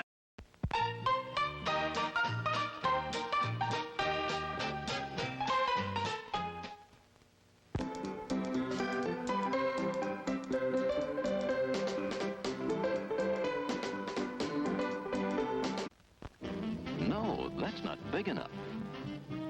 No, that's not big enough either. That's more like it. We're delighted to have you with us, and we extend a cordial welcome to you. We've lined up the top stars from Hollywood and from all over the world to entertain you on our giant screen with the new, colorful motion pictures you've been hearing about and reading about. To add to your enjoyment, we're all wound up to bowl you over at intermission time with live wire service at our snack bar, where you'll find a tempting variety of favorite foods and beverages. Your continued patronage is very, very welcome.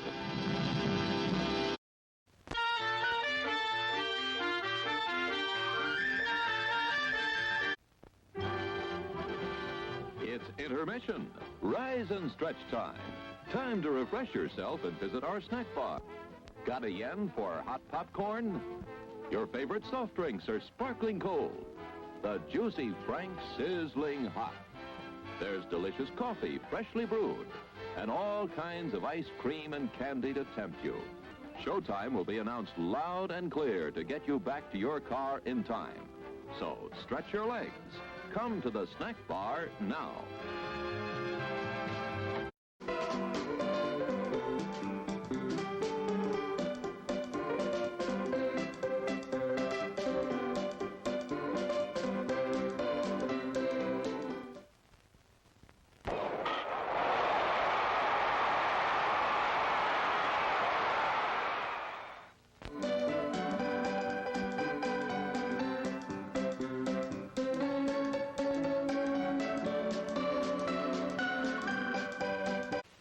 Sparkling soft drinks. Steaming hot coffee.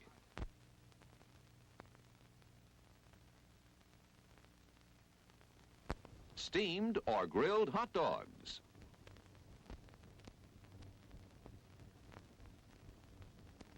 Crispy hot fresh French fries. How about a pizza? None better anywhere.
Sneaking out to the drive-in? Why not take the kiddies along and save the expense of a sitter? Everyone enjoys the drive-in.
our new Cutlass now?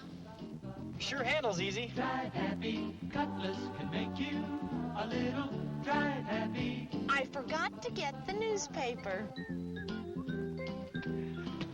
Glad we ordered these swivel bucket seats. Yeah, in case I get to drive someday. The Cutlass S, Oldsmobile's sporty fastback at a price that's less than you might think to help make you really drive happy. Drive happy. Can I drive now? Take a good look at Clyde Garfield's Cadillac and Oldsmobile dealership. And then take a drive in a new Oldsmobile, Cadillac, or one of the fine used cars. Serviced by Clyde's 21 factory-trained personnel and expert craftsmen. Cadillac and Oldsmobile means the very best in automobiles. And Clyde Garfield is the best in dealership and service. Clyde Garfield's Cadillac and Oldsmobile, New England Automobile Village, Route 3, New Hampshire.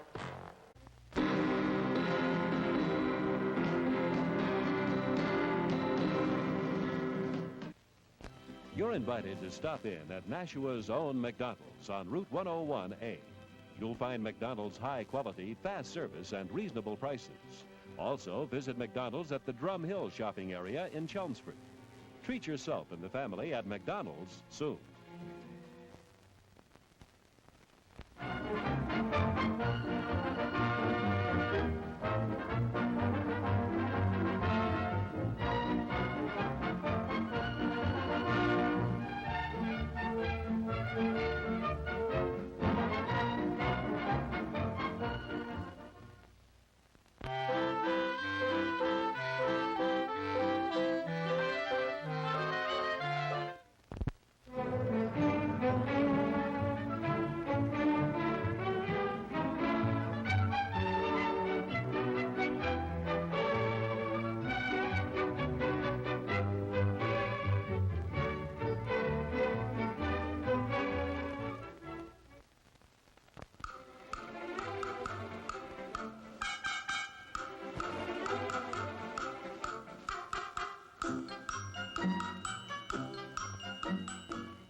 And now, intermission. Refreshment time.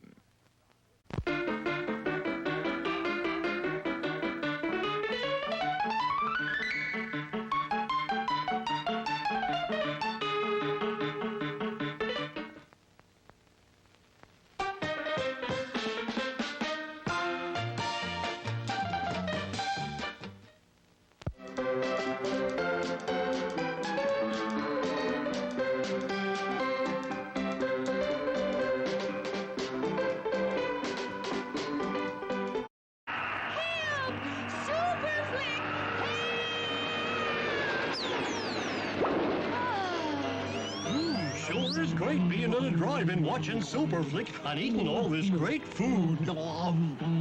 This flick is making me hungry. It makes me want to flick my bick.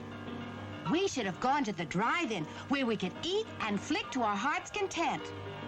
Well, what are we waiting for? Well, come on then.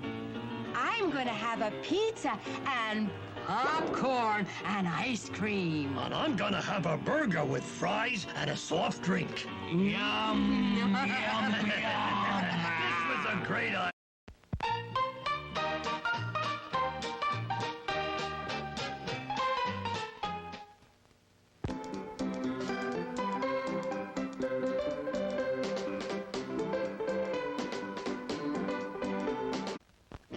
No, that's not big enough.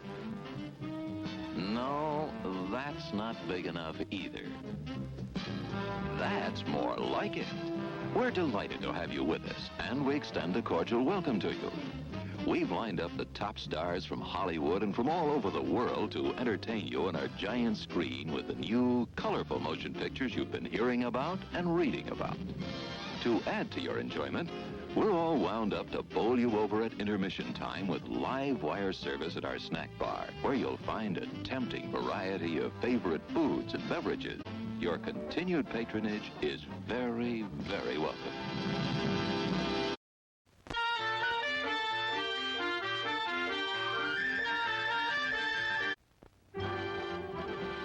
It's intermission.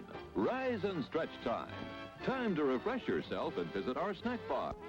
Got a yen for hot popcorn? Your favorite soft drinks are sparkling cold. The juicy Frank sizzling hot. There's delicious coffee, freshly brewed, and all kinds of ice cream and candy to tempt you. Showtime will be announced loud and clear to get you back to your car in time. So stretch your legs. Come to the snack bar now.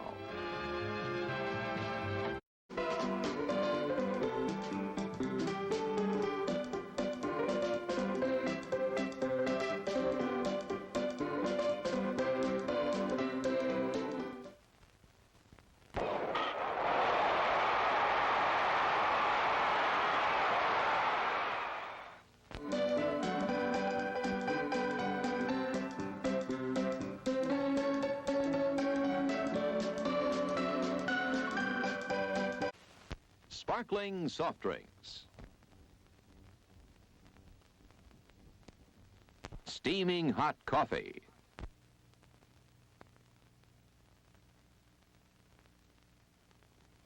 Steamed or grilled hot dogs.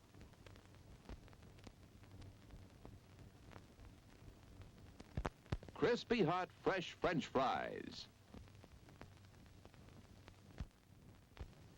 How about a pizza?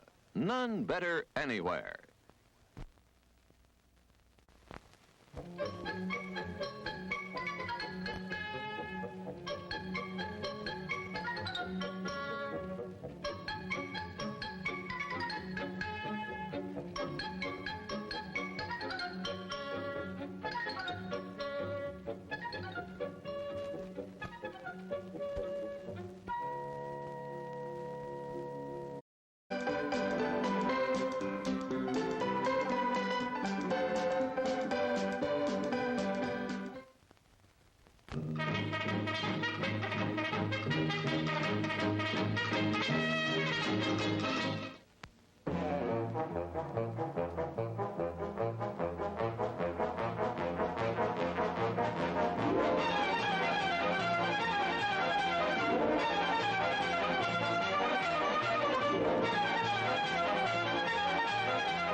Sneaking out to the drive-in?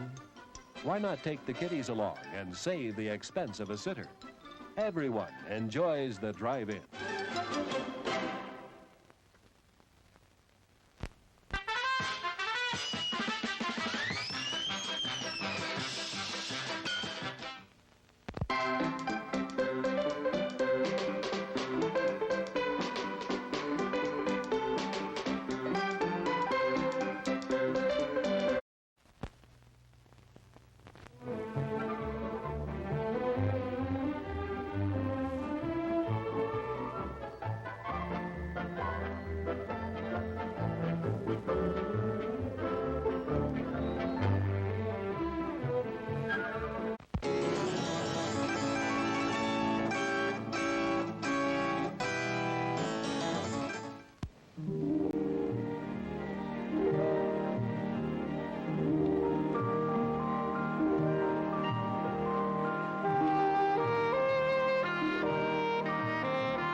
our new Cutlass now? Sure handles easy. Drive happy, Cutlass The can make you. internet has stopped dying on me, so I can run a game for more than 3 seconds without dropping out. That'd be really nice, internet.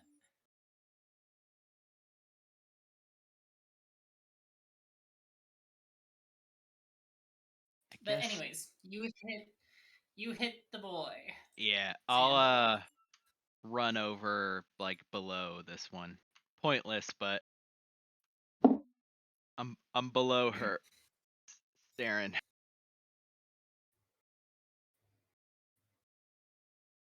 And that's my turn.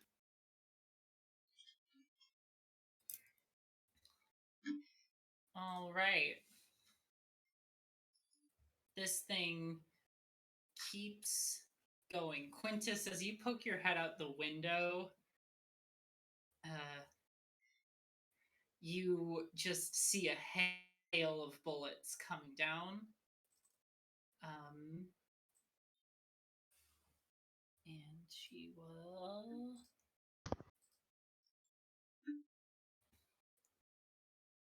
do a 14, a 9 probably doesn't hit, and a 16 hit. None of those Leander hit. or Quintus. None of those hit Leander? Quintus. Yeah, no, my AC right now is a 21. Yeah, shield is still up.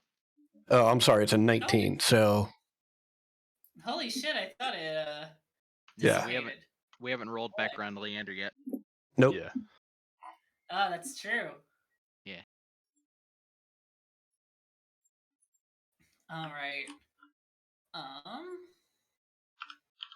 And that will be her turn.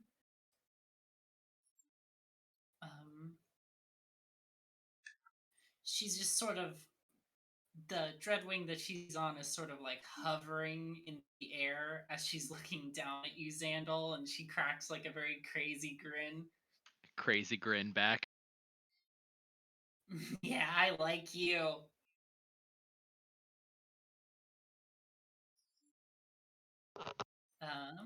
And Leander has rolled back around to your turn.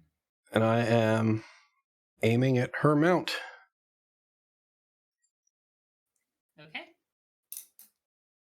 And when you ready your crossbow, you see another hail of bullets coming down towards you. Give me a dex save, both you and Quintus.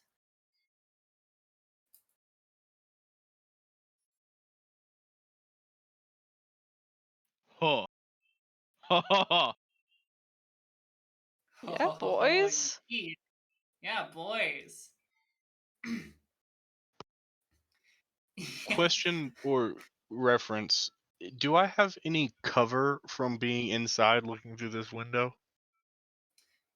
Yes. Would it be half I mean, or 3/4? It would be 3/4. It's a very small window. Okay. Cool. That adds a 5 to my AC and dex saves. Fantastic. So you hit her with that wham, Leander. Well, it's not her, it's her mount. Oh, it's her mount. Yeah. Oh, that's spicy. All right.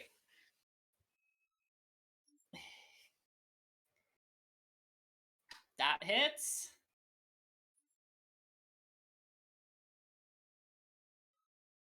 And my bonus action.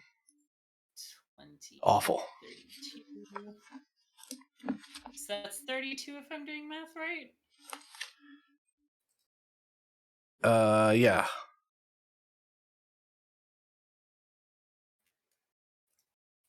Whew, you stick this thing.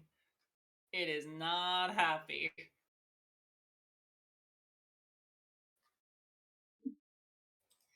And that's all I got. All right. So these two guys, they Up, up, up, up, up. Oh, sorry. They land because they have been compelled to. And they are going to come over here. Let me get a ruler out. Go ahead, as they unleash a horrible head-ringing roar, go ahead and roll me a con save, both Leander and Quintus. Whoa.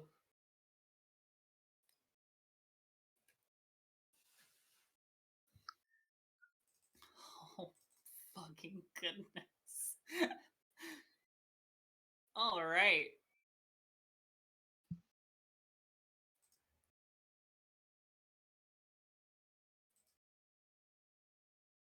Oh, boy. So, I did that. I keyed that in wrong. Oops. So that's both of you take 11 thunder damage and are now deafened for 1 minute.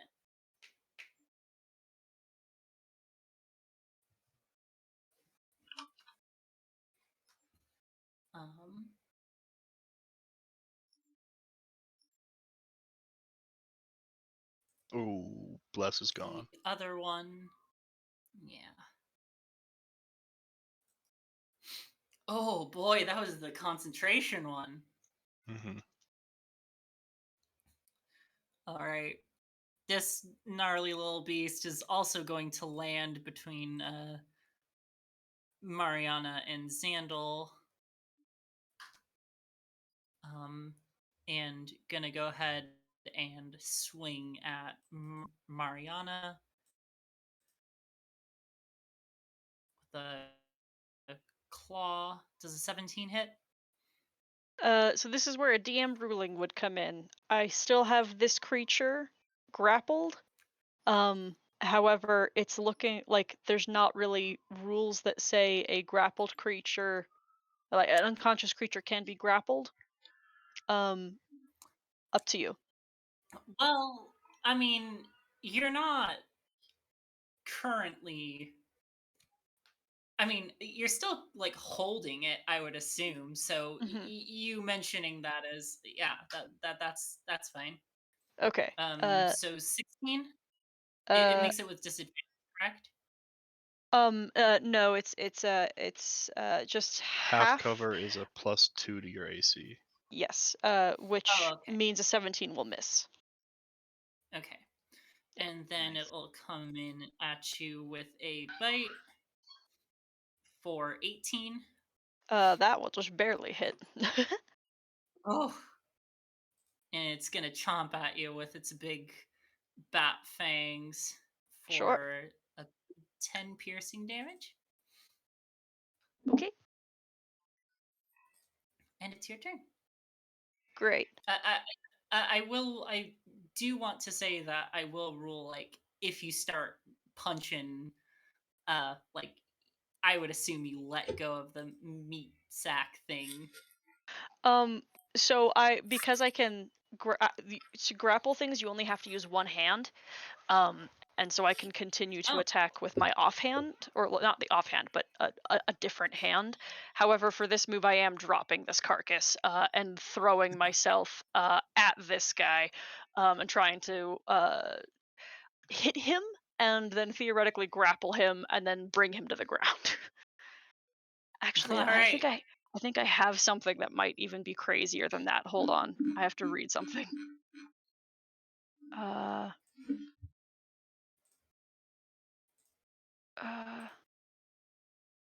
Yes. Okay, I can do that. Okay. So I'm going to attack him first with a 24, then a 16. A 24 and a 16 will hit. All right.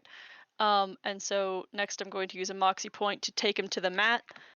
Bonus action to try to grapple him and knock him prone. All right. Oh, fuck. Athletics versus him. Ooh, yeah, you tear him off his mount. Excellent. Kick ass. So yeah, now he's prone. Actually, God, it would have made sense to do that the other way around. It's fine. That is my turn. Huh? I guess it would, because you would have had advantage on both those attacks, but Yeah, it's and still even cool like to punch him and yeah, hijack him. yeah, even the visual that I was thinking of like just full bodying him and then taking him down. But I will remember that for next time. Thank you. That is my turn. Oh yeah, of course. Siduri. Chaos. I am muted. Okay. I will, since this one does not require concentration, there will just be a series of uh, uh, a series along the ground of small portals with icy tentacles coming out. I am casting Rhymes Binding Ice. Oh. It's garbage damage roll. It's a DC 16 Constitution save. It's a 30-foot cone, so it basically will stop. Like I will right shift before over. all your friends. Exactly. I'm keeping my buddies out of it, but it does mean that she will not be in it either. Yeah, she's not in it. This She guy is that's still grappled and flying, it prone looks isn't like. in it. Correct. Yes. It's the two mounts so it and will the one be- dude near Leander. Mm-hmm. Sure is. Con save. Let's make a con save. Holy shit, he fucking crit that one. Great. Cool. Alright. Now for the mounts.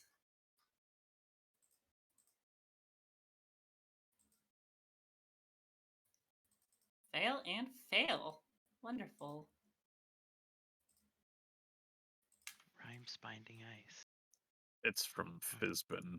Yeah. If they fail, they are hindered by ice formations for a minute, or until another creature within reach of it uses an action to break away the ice. While they are hindered, their speed is 0.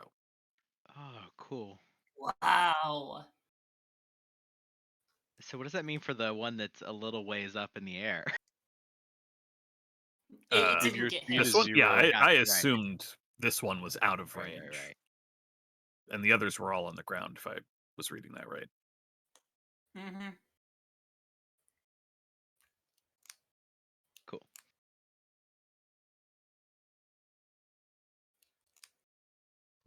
That's it. All right. This guy, I imagine. Oh wait, no, he is fine. His mount isn't. He's going to. The guy that I commanded, like the spell actually is supposed to take effect on his turn, and he doesn't get to do anything but the command on his turn. So like if he's still mounted, like interesting. I think he would probably like get on the ground and then end his turn. Yeah, that's good. Yeah, he was getting off anyways. Sweet. I'll put him on the carcass. And this one will try and get out of your grapple. Mariana. Okay. Fuck. Whoa. He's slippery. Yeah, that one's not too hard to beat. Yeah. He's still prone though, so. He's gonna go ahead and stand the fuck up. And I guess since contesting that grapple was his action, I think the only thing he can do is draw his scimitar and look very upset about the whole thing.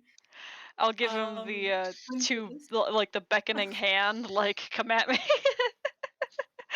That's very good. Want some?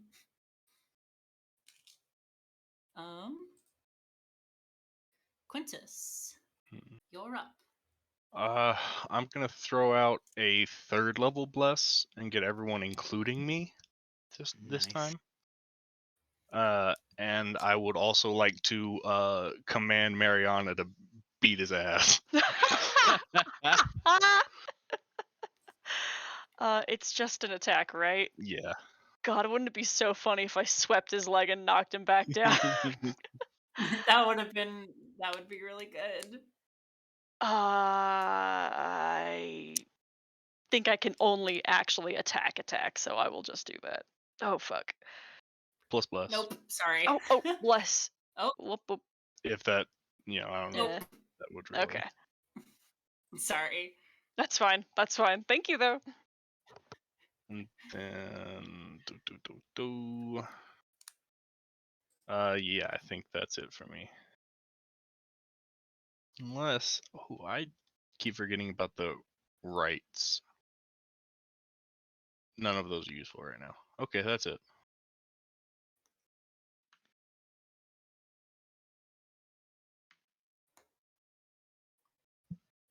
All right, Xandal. Yeah, how's the mount looking? The mount? Above the mount me, is looking... the flying one. It's got a bunch of arrows sticking through it, but it's still flying. Yeah. It's bleeding pretty profusely. Let me see. Okay. Oh, before you hold up yeah, go ahead. 1 second. Make your rolls. If you're attacking, I gotta pick up my food.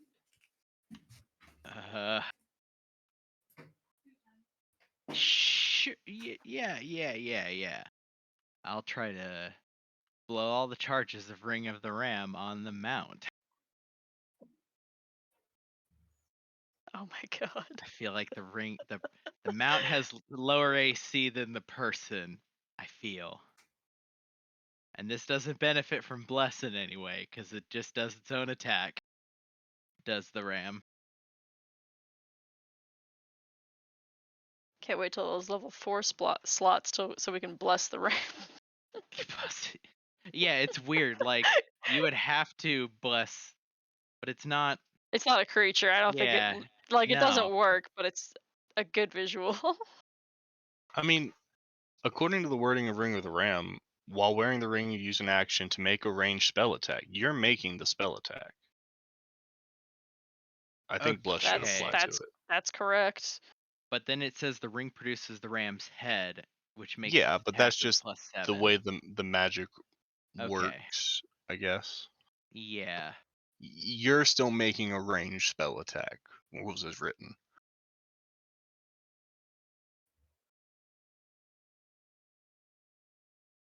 Yeah. It's just not using your spell ability. True. Okay. I see what you're saying. Either way, I like the visual of a Ring of the Ram uppercut. I've got an inspiration to burn on it. I'm feeling froggy. Hell yes. And just pushing it up while she's on it. Oh, I guess I'll do the roll, and we'll see how sad I am.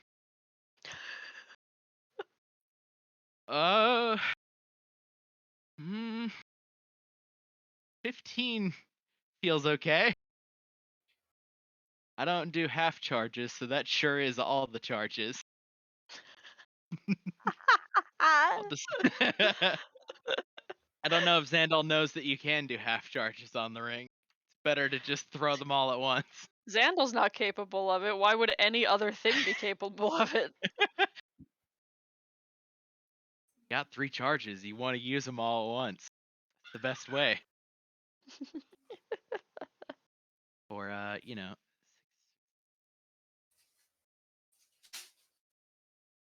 push it 15 feet up. Well, yeah, I'm below it. It's an uppercut. Yeah. Just we want it down. Well, yeah, but if it go up, it die. Yeah. And then it fall down. There is machination here. There's grand designs. Try to punch it again and make it go up. Keep go up.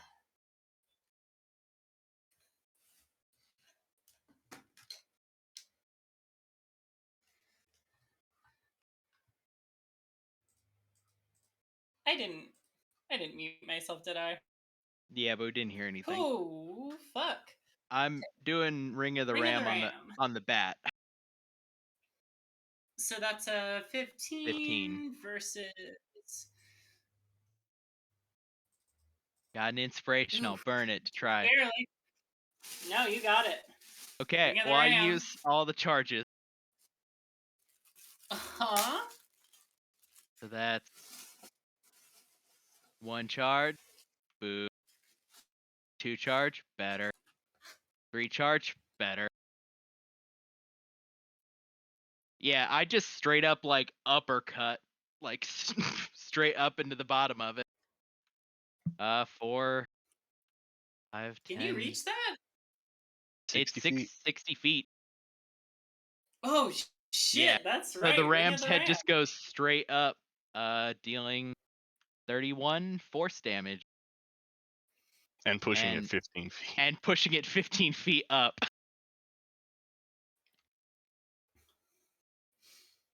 Oh, boy.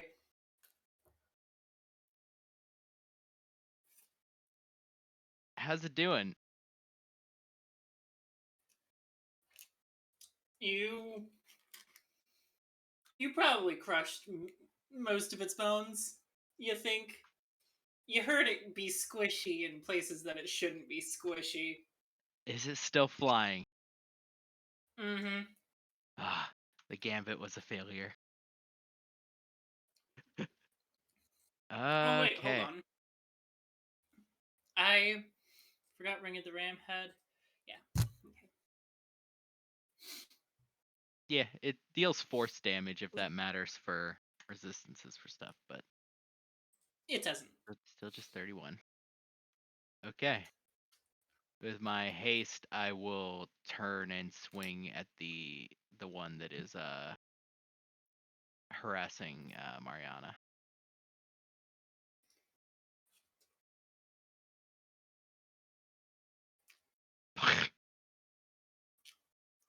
Okay.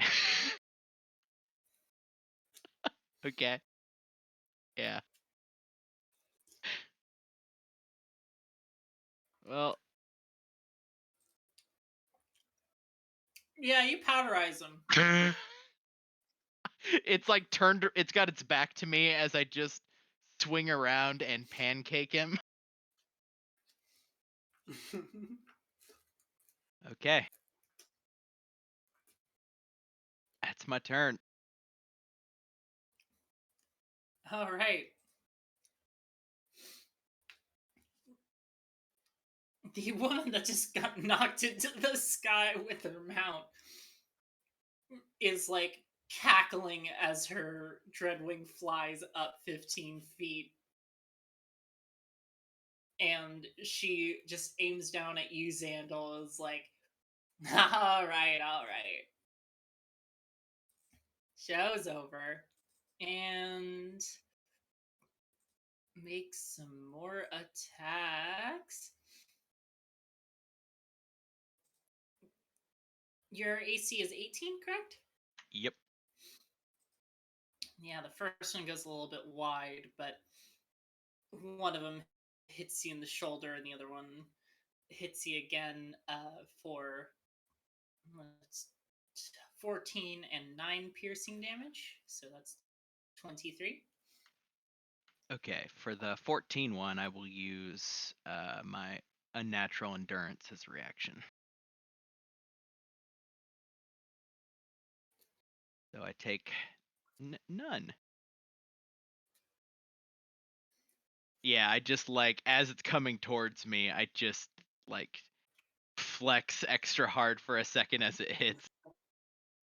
What did the other one do? It was 9, right? 9. Yeah. Okay, cool. Yep.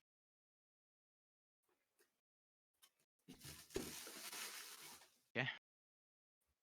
God damn, Cody. I sometimes forget how strong Xandal is. Yeah.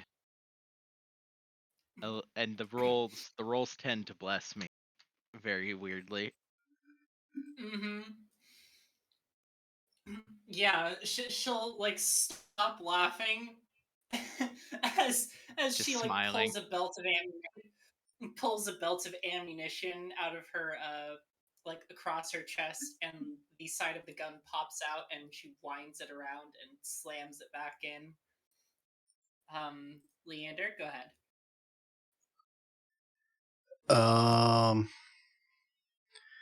Yeah, Leander is gonna aim at her mount again, seeing it be blasted 15 feet up in the air, and then her rain fire down on Xandal.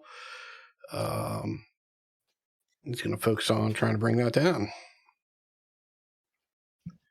So 20 hit. Mm-hmm. Yeah, and that one, you catch it straight in the neck, and it just sort of goes limp in the sky with its already ragged wing beats. It just sort of starts falling.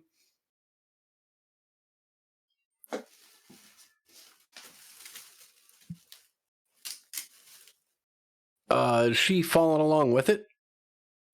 Yeah. I think I'm going to take my remaining 2 shots at her, but I'm going to use... I have no idea what these are because I never bothered to investigate them any further. But I'm going to use the super sharp bolts that I got in town and find out what they do.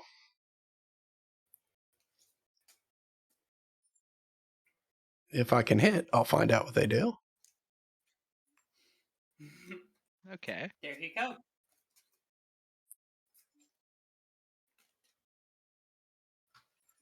What did the special bolts do? I'm so curious. All right. Give me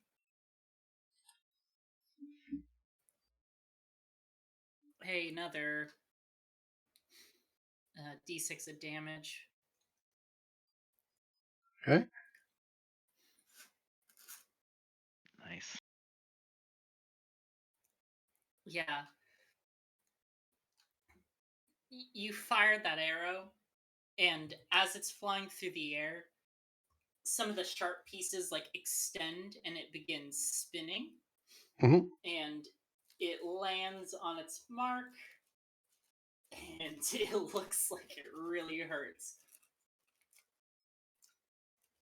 The entrance wound was very clean, but you see where all like the prongs ripped through it. Mm-hmm. Holy shit. Oh, it gets better. Was that your turn? Yeah, that's it. It's action and bonus action.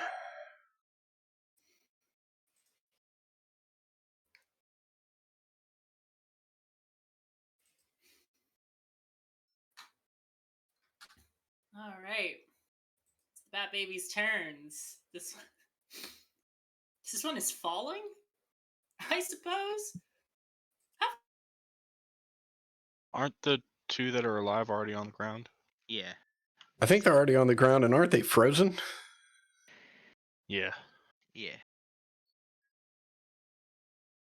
Correct, yeah.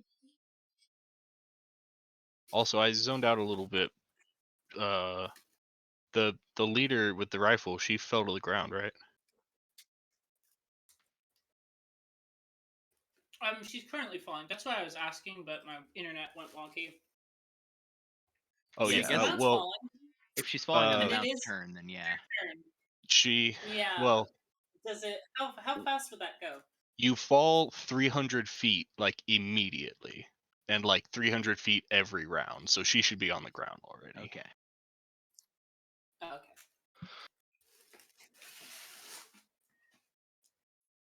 Makes it cooler That's so that Leander weird. hit her I on the feel like- fly. Yeah. What? Yeah, that is so Yeah. strange. Actually, I had the number wrong. When you fall from a great height, you instantly descend up to 500 feet. If you're still Oh. falling on your next turn, you descend up to 500 feet at the end of that turn. Holy And shit. it continues until. So it happens instantly, and then at the end of her next turn, she'd continue falling if she hasn't fallen yet. So, but yeah, she's on the ground now, I think. And takes 1d6 Yeah, I per mean, 10 it feet. wasn't for 10 feet. What do we do about 5 feet? Do we not count 5 feet? Wasn't she like at least 15 feet up? She Yeah, was... 5. Yeah. It's every she 10. So was like if she was like 25, it's only 2. You know. Yeah. 2. It doesn't round up. Yeah, she gets 3 because she was 20, and then Xandal punched her another 15. Yeah. And then she also lands prone. Mm-hmm. Unless she's a monk and can reduce all that damage to 0. Nope, not a monk. Wow, I roll like dog shit.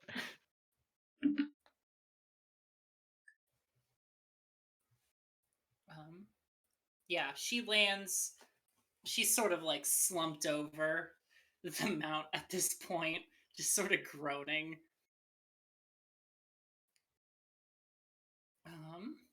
Where the fuck? What is math? I just sort of stroked out for a little bit.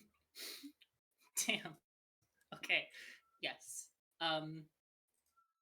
This one right here in front of Leander is going to go ahead and take a swing.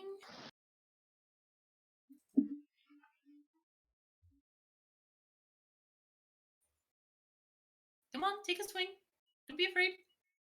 Roll 20. Wakey, wakey. Okay. Yeah, neither of those hit. And that's going to be that one. Then the one next to Xandal. I was going to take a swing at you, Xandal. 14 misses. And a swing at Mariana with a 22 to hit. It takes another chomp action.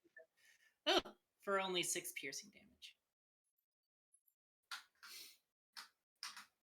And Mariana, it's your turn. I'm going to bop that thing in the nose so it moves away. I'm not actually attacking it, but I'm just shoving it off of me so I can jump on top of this woman. Elbow first.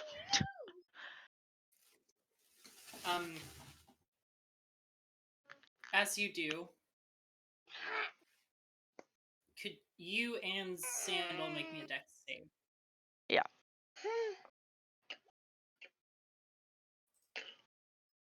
$17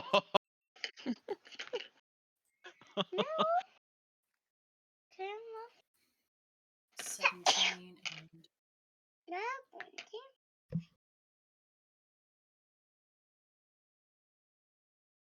Whew.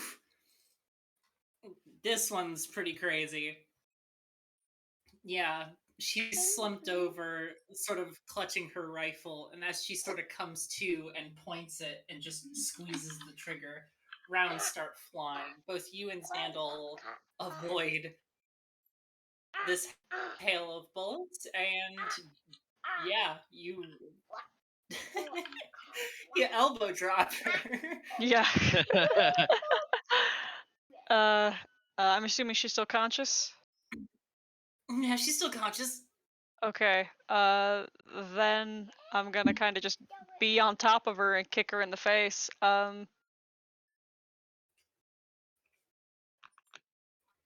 And let's see. You should have advantage. She's prone. Oh. Yeah, Oh. she is prone. Damn it. Then I'll roll. That still hits. Yeah. Yeah. Okay. All right. Well, I might crit. Yeah, roll it twice more. See what happens. Yeah. Just the one more. Okay, yeah, no crits.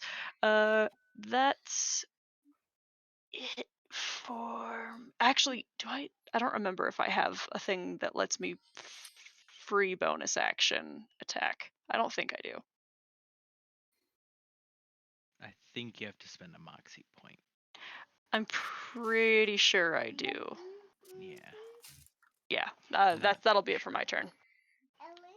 Actually, no. The old one too. I'm gonna strike her twice more at advantage. Yikes. Hey. So the first one.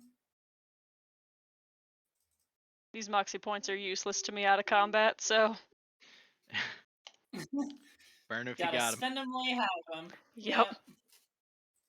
Yeah, she's really not looking good. Great. Cool. That's my turn.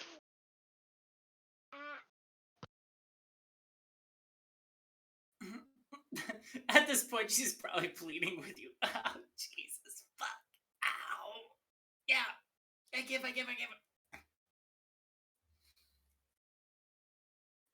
Saturi.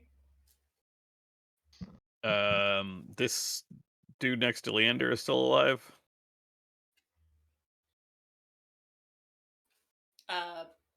This one. The last. Okay. I will just go ahead and cantrip.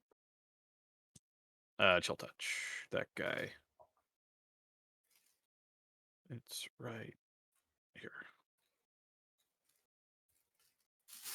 22.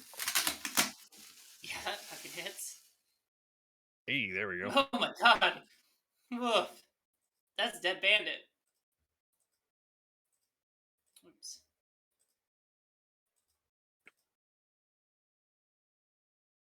And I will Anything wander else back for over. you, Siduri? I'm just gonna wander back over to the carriage. That's it. I'm done. Beast is still alive, right? Is the bandit what died? Oh, right. Sorry. You're right.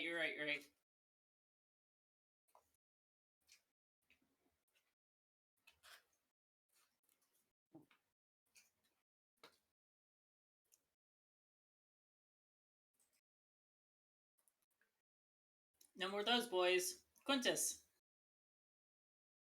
Okay. I would like to use my action to use my channel divinity Order's Demand and shout at the one with the gun to yield, and need her to make a wisdom saving throw.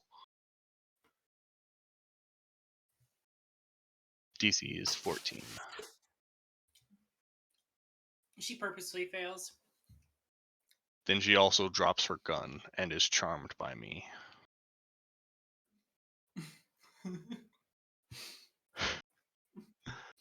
Man. Fucking enchantment magic. Jesus Christ. If that failed, I was gonna bonus action command her to drop the gun also, but that's great. Where's the door to the coach? Is it at the back? You are at the back. Oh. It's towards the front, like up here. Okay. I should really make an inside map for you. Well, I just want to know how much of my. Nebulous. I just want to make sure how I know how much of my movement to waste getting out. I'll just start making my way out. And I'll shout, not even being able to hear myself, someone pick up that gun. And that's it for my turn. Xandal? Yeah, seeing Mariana on top of her, just beating the fuck out of her, Xandal will like glance at Mariana and say, "Yours!" and turn and fucking swing at the bat. Reckless, always, forever. Yeah, I don't think you need to tell me at this point. First one. Yep, and yep. That's 19, 21, 36.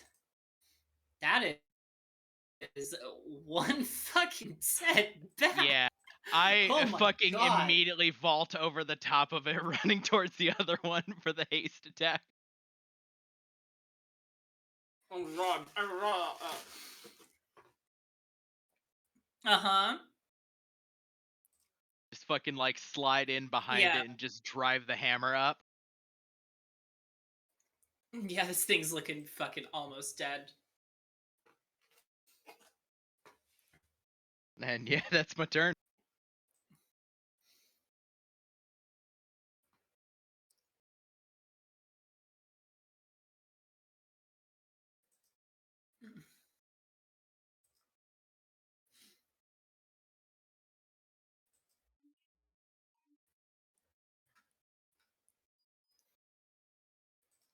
Damn.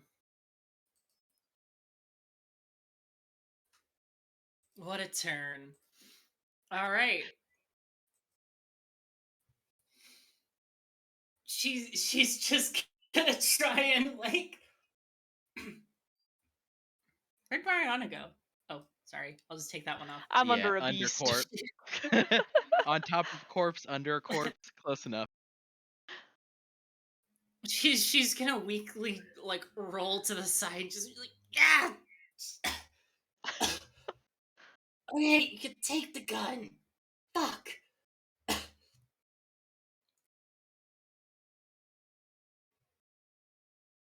And that's her turn. Leander? I'm gonna try and shoot this thing in the eye while I'm screaming, in part because I can't hear myself, and in part because I want to make sure this individual hears. Thanks for your help, Thatch!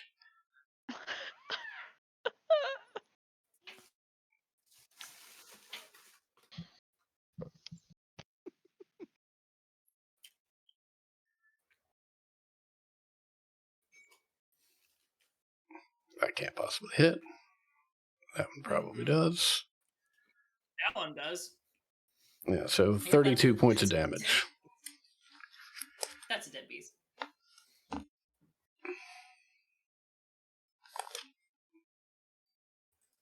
Mariana?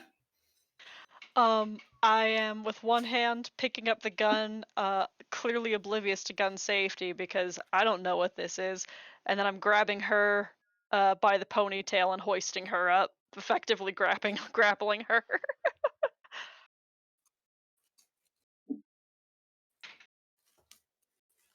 I figure she's not contesting since she's in surrender. Yeah. I'm getting her to her feet in as truly one of the most painful ways possible. Yeah, no, she is. She screams when you do it, but doesn't try and like bat your hand away. She's just holding it. Yeah.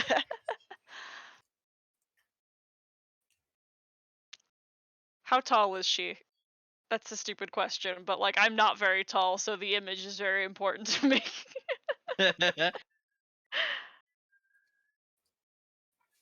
She's like 6'2", and like okay. right now, since she cannot stand. Her feet are dragging, and you are still like pulling like at her hair before she like sort of rights her feet, sort of crouched a little bit. Right, she's got like her head tilted to one side. Yeah. Okay, great. That's my turn as I've just got her. She's like a average height for like a Faerun woman. Gotcha. If not a little on the tall side. Siduri?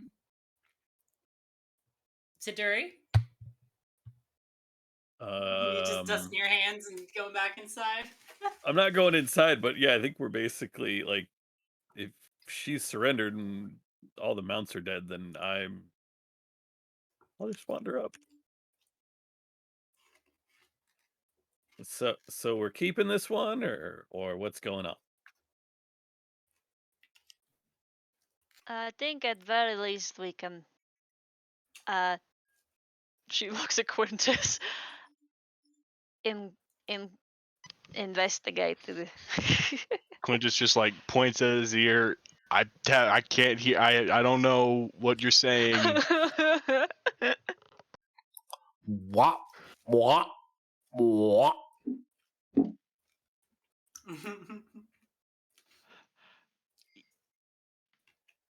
Are we going to kill her? Easy there. Easy. Yeah, not yet.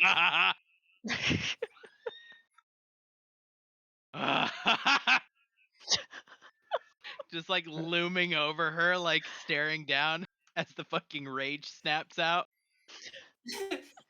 She sort of like winces through the pain to like tilt her head and look at you like very worried. Leander, seeing that she's still alive, will point the crossbow at her and turn to Quintus and once again yell because he can't hear anything. Just tell me if we're not going to kill her. He just kind of like puts his hand across his neck and like a no, we're good. But as I'm doing that in real life, I'm like, oh, he might take that as me saying kill her. It's definitely more of a no, cut it out, rather than like a, one like kill motion. So, and he's shaking his head no. So, Leander, give me an insight check. Okay.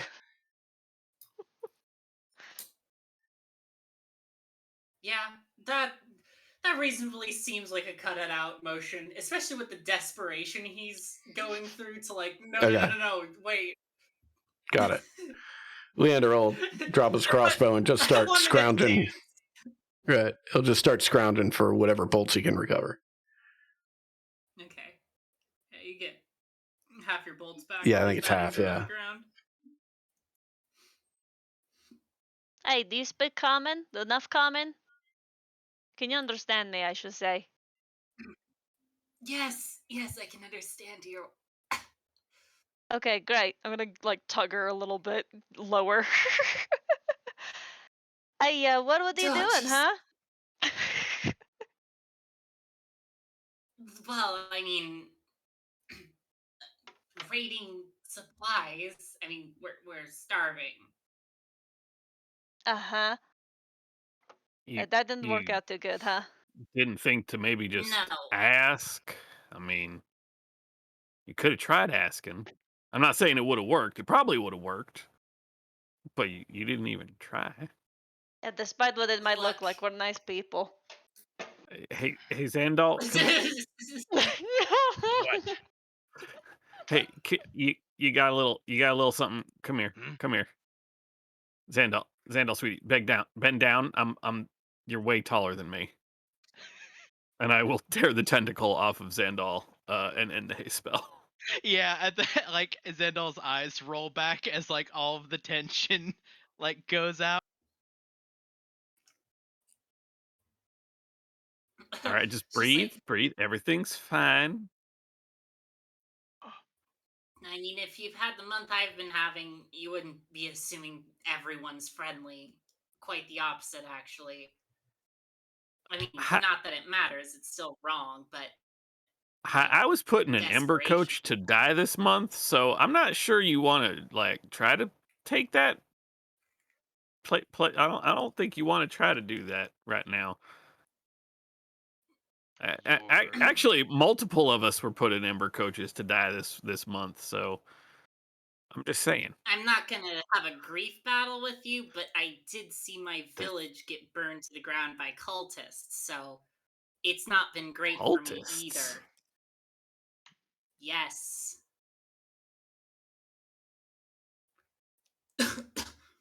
Your motivations are irrelevant now. You tried and you failed. Yeah, no shit. Mm-hmm. Why should we not kill you then? I don't know. I mean, again, probably just... Ugh, fuck. Oh, this arrow. Hey, she looks up at Mariana and says, do me a favor and don't move me around too much, okay? Don't tell me what to do. She does not, though. She does not yank her anymore. I'm not telling you, I'm just asking you nicely. Where is your village? Or are there more of your survivors? Or No, we were the only ones. well, okay. Looks like, no offense, you're kind of stuck out here by yourself then. I'm insight checking this to see if it sounds like a bullshit sob story. No. Okay. You look in her eyes, and she's actually kind of very sad about this, despite not being a little tough about it. Yeah, I'll lean down and kind of lean over Mariana's shoulder a little bit and say, "So, this is when you plead." Yeah, again, not really used to hospitality. This is not Past the hospitality. Deliverance Prayer. Yeah, I mean, mercy. Again, the This whole is village. not mercy. Yeah, based on how this went, like, there's not really anything we can do except take you along with us that we consider merciful. But, Or I kill mean, you. what then? What people came and took out your families? I don't know. They were big red hoods. We knew about them because there were a few bigger settlements that got raised before, but we sort of were a small village past the Wyvern Spires in like a canyon. We thought we were safe, but we weren't. But they decided to expand. They sort of weren't right. Like, most of them moved kind of like, undead. At least the big ones. What are you saying? The cultists, they were you say they're undead. Well, some of them, the ones with the nice clothes, they looked human enough. I mean, as human as it is to burn down villages and etc. But they had some monsters in tow. I didn't You said get red to robes? What Yes. kind of monsters? Monsters? I mean, the big ones. They were really slow. Come on. Roll 20. Can you just fucking I will cast Detect Thoughts with 2 sorcery points so that it has no components. Nice. I'm gonna keep it on surface thoughts, so when I say what kind of monsters, like, just sort of try to get a picture of what she saw.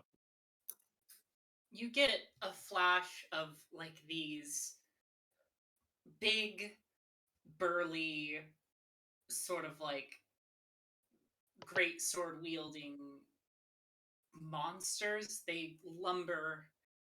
Most of their face is completely covered in like a steel helmet, except for their mouths, which don't look like they have lips, or they've just been like curled inwards.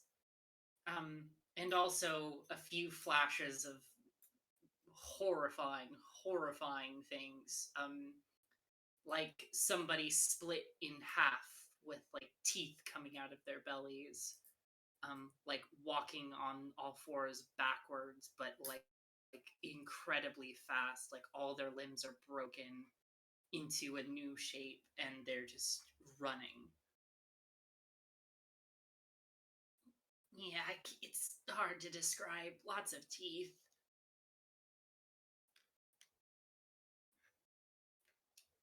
And which direction are you coming from? Northeast, or sorry, northeast. Again, past the Wyvern Spires, through the canyons. There's nothing there. I mean, except for the cultists.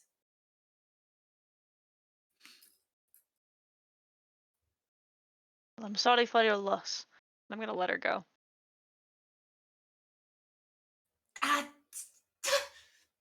She like lands on the ground and is like holding the arrow, which actually, oh boy, okay. Let me do a thing really quick.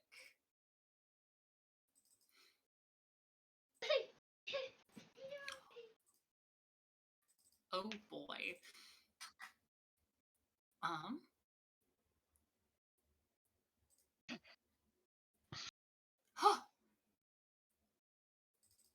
All right.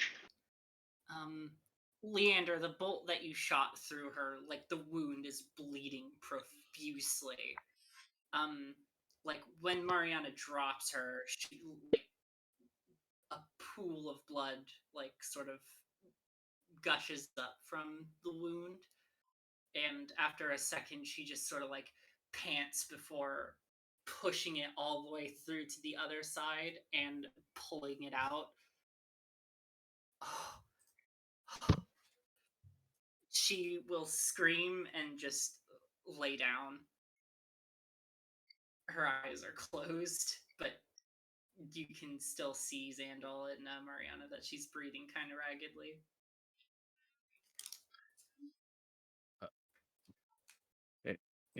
Anybody got a healer's kit? Anybody know how to use a healer's kit? No. Leander will walk over there. He will pull out a stuffed rat, give it a squeeze, retrieve said Goodberry, use a I thumb don't to remember sort of. Goodberry being said before.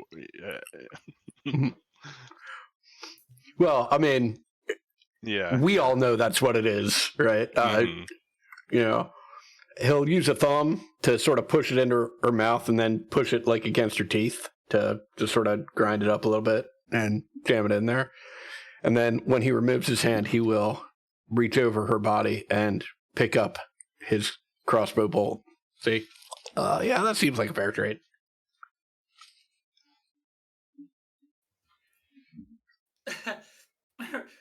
her eyes just sort of kind of open very slightly. She just goes, thanks. I got some more if you like some. Only if you're willing to give them. I could use a few. Yeah, sure, open wide, and I'll just squeeze the rat. Yeah, her mouth is kind of like half open, so whatever good berries you're squeezing in there, like I got 4 more, so that's a total of 5. Yeah. Oh. There we go. This is wretched. she sort of like chews them up and like just smiles like, thanks, I've eaten worse. Oh boy. Yeah, I'm just gonna lay down right here.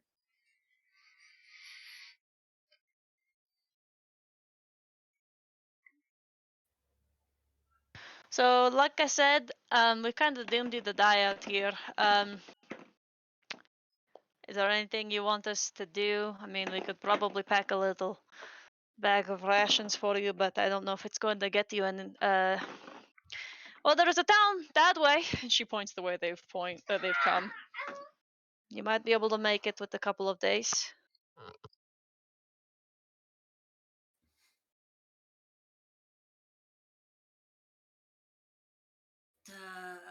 Sure. You have plenty of meat here. Again, I'll like. Yeah, I guess so. I ain't even the guys though.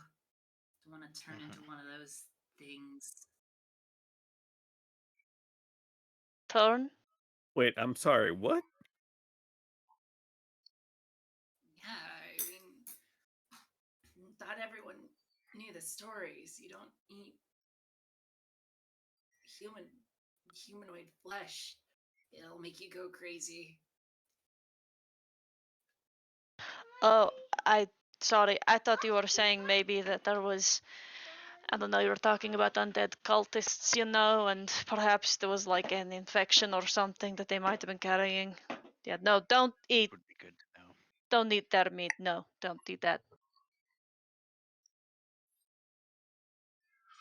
Say, what was that thing you were shooting?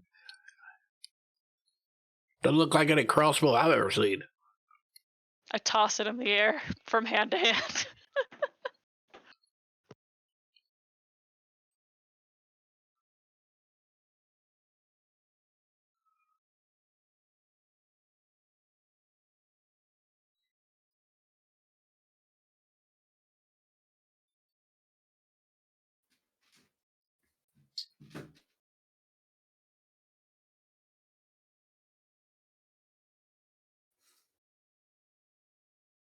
Am I back? Sorry, DC'd.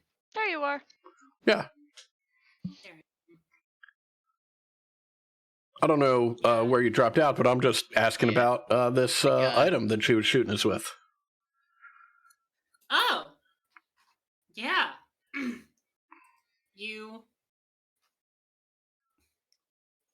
Marion, I believe, has it.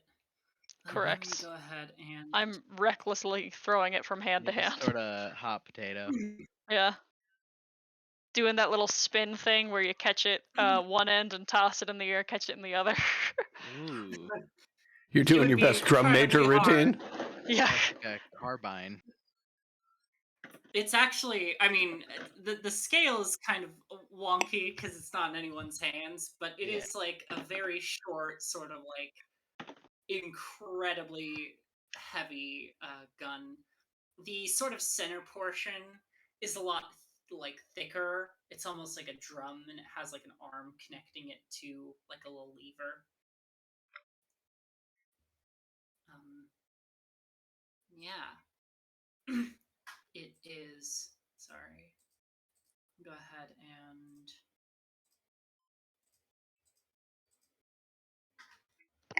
paste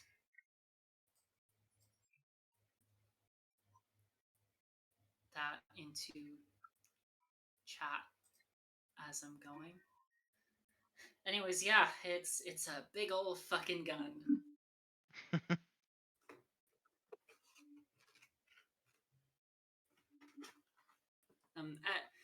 The condition it's in is surprisingly good.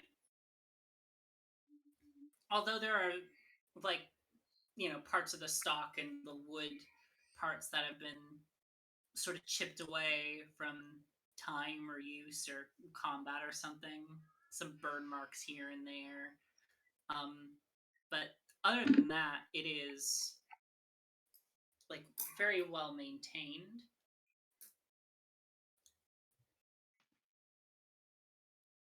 While they're talking, I'm going to start stripping for valuables and also for clothing the other 3 bandits. Yeah, those 3 guys all have sets of studded leather armor in various states of repair.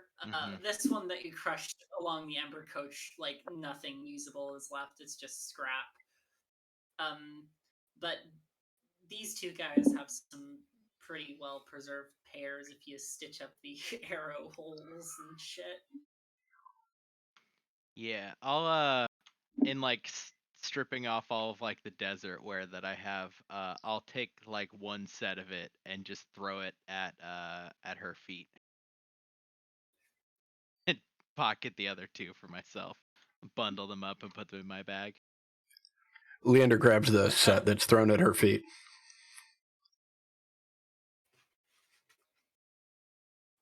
Oh, come on, man. Leander strips off his leather armor and puts on the leather-studded armor. Maybe we get her somewhere while y'all are robbing her friend. Just why? Because it's rude. Do you have any coin? Do I? A little bit, No, yeah. not Why? you. She looks she's sort of been zoned out. Like she didn't like react to her like the thing getting thrown at her. She's just sort of laying down in the sand with her eyes up. She's just listening and she just looks over at you, Xandal, and laughs. I've been fine. I don't got anything other than bullets and you know, ropes and stuff. I cross the firearm like over my shoulder, and I'm not at my desk right now. I'm sure I have coin, but I'm planning on getting her some coin and going back to the Ember Cart for some rations for her.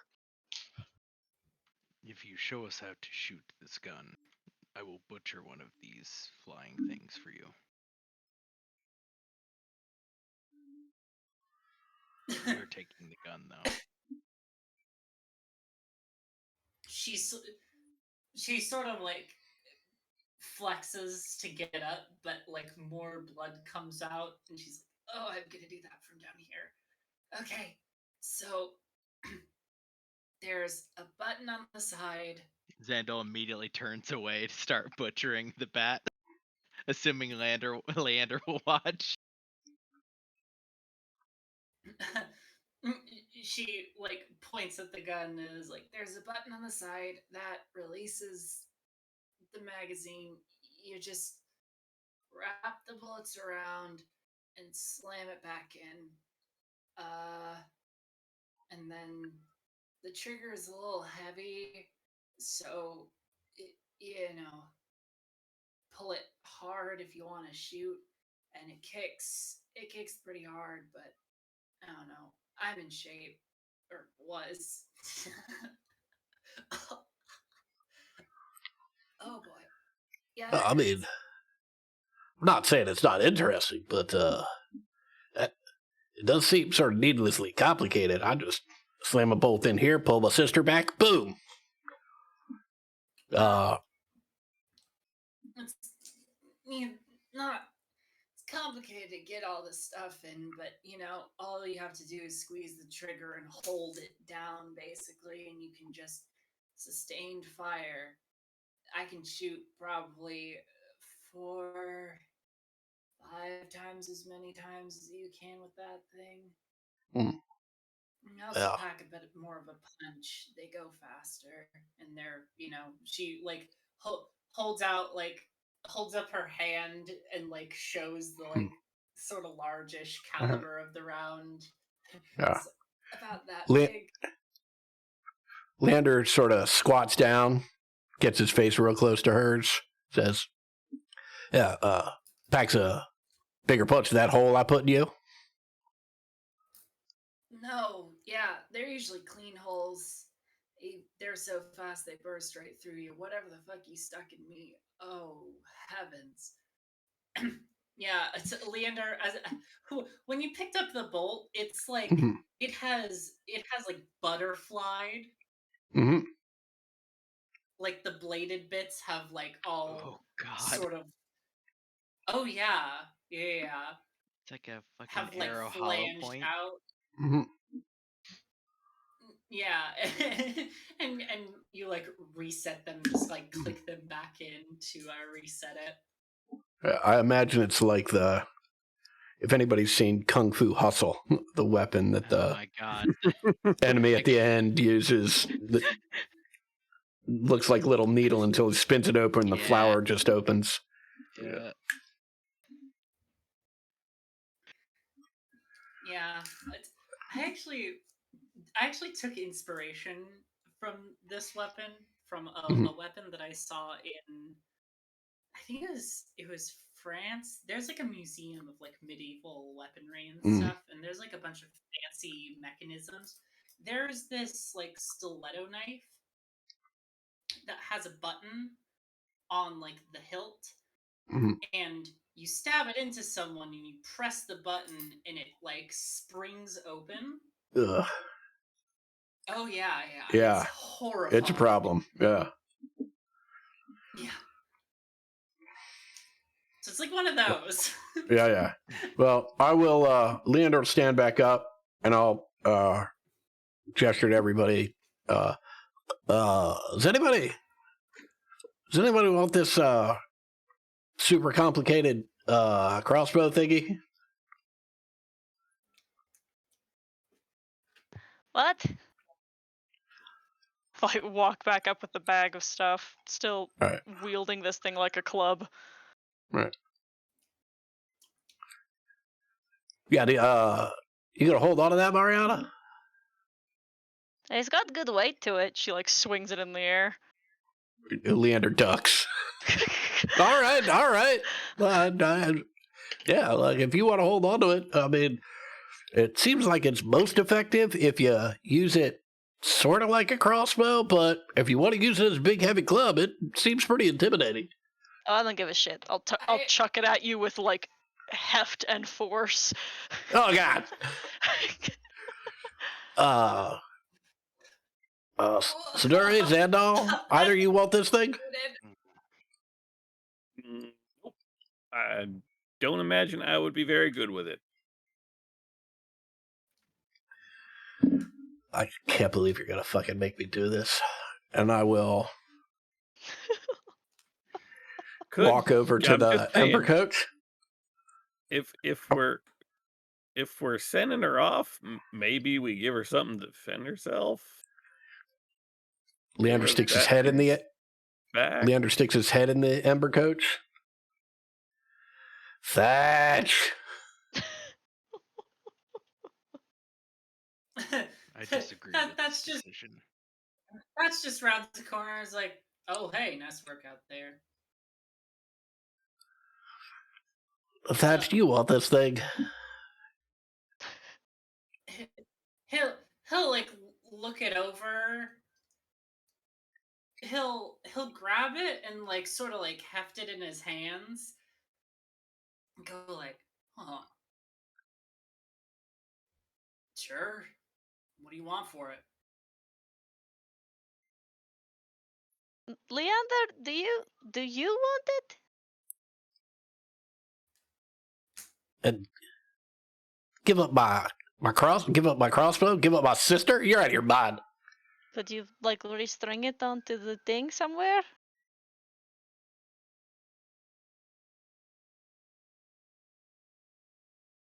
I don't see no string in that thing. I'll be just fine.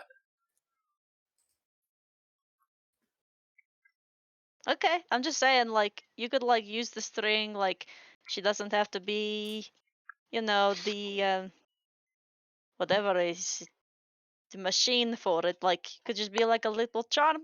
And she like tugs on one of the tassels that she's got tied around her arm. Can you look through the little thingy on top? We could rip that off. You could take it.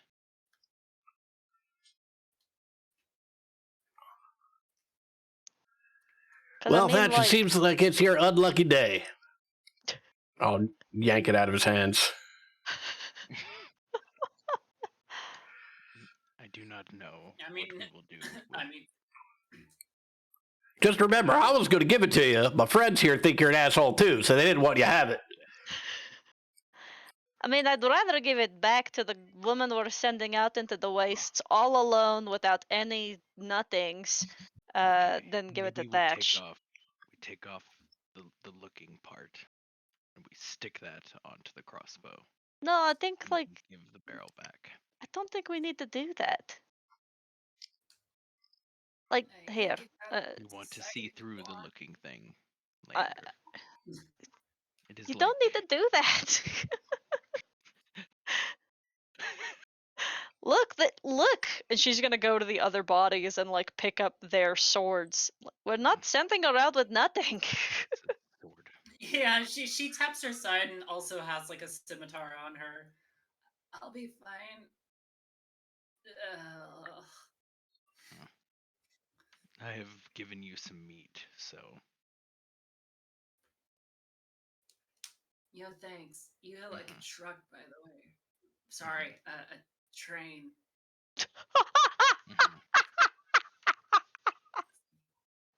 Oh, Also, Leander, do you want these crossbow bolts? He gestures to the 4 crossbow bolts stuck in him. Oh, yeah, hold on there. Get the one in the stomach first, please. Yeah, no problem. Flex those muscles, and I'll put my right foot up against his abdomen. So I gotta pull a bolt out. Oh, hell yeah. Okay, now the arm. Yeah. Now, see what I'm gross. right. What I'm gonna do is I'm gonna use this bolt that I just pulled out to loosen the wound in your arm, so that it's easier to pull the other bolt out. So deep breath. This woman on the ground is silently so happy that you did not help her past giving her good parents. Xandal turns around. Shoulder blade.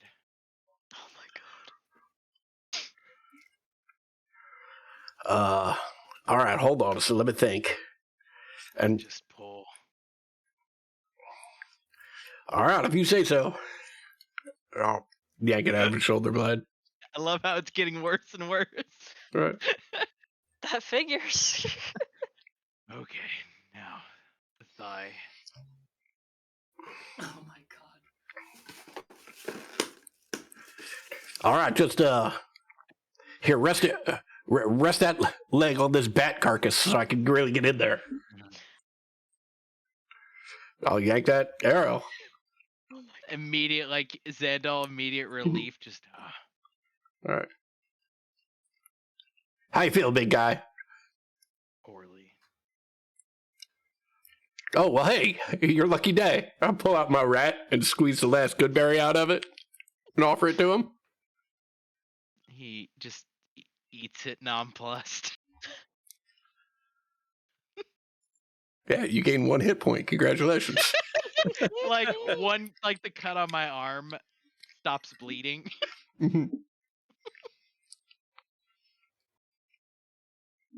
I make sure that this individual has as much as we can afford her. She's got some weapons. I'm going to take from my own rations kit. And give her like 3 days. Yeah, she's got my old leather armor. Well, look, I'm just asking. If we're loading her up with all this stuff, why not just put her on the Ember coach until she heals up? I mean, we could, but I mean, we are not going somewhere friendly, and there is a city back the way we've come that she should be able to make in a couple of days if she's able to move. Yeah, which she won't, but she's got a giant hole in her stomach. So I do not trust her. I mean, you don't. To be clear, Mariana, the place you're going is a city, like a city. All accounts of it that you've heard from both Ara, Hadir, and Thatch, or all 3 of them, have just been that it's like a city. Sure, It's but we not came from like a city too, and it sucked. But like the city we've just come from was actually choice. So yeah, it was pretty nice. Yeah, that's fair. It was pretty nice down there. I'm erring on the side of caution and safety because I don't know where the fuck we're going. Plus, Well, I mean, like, yeah, never mind. I'm just saying this seems like an in-between measure, and leaving a woman with a big gaping hole in her stomach with like 2 or 3 days worth of rations and some used you're weapons. right, but I can't I don't know how to fix that up. We could shove some cloth in it. Well, yeah, I'm just saying we're either gonna try and help or we're not, right? And if we're gonna try and help, we are giving her a chance. Quintus, what is it you want from me? could you please come and make this woman not die? Oh, yeah, I guess that is something I should do. Sorry, turning over a new leaf and all that. I'll go up and I'll cast Cure Wounds on her. What do you call that magic? the magic hand? Magic. Mm-hmm. Just call it magic. Healing, I guess. Mm-hmm.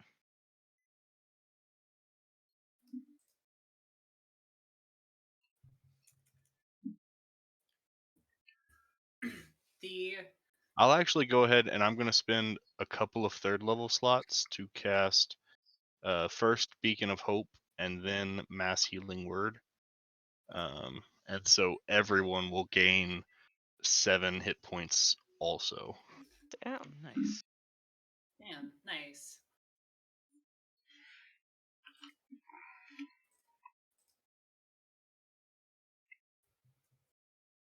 So she'll get 14 plus the like 5 she got from Leander. And then if anyone else is very hurt, I have more healing that I can do.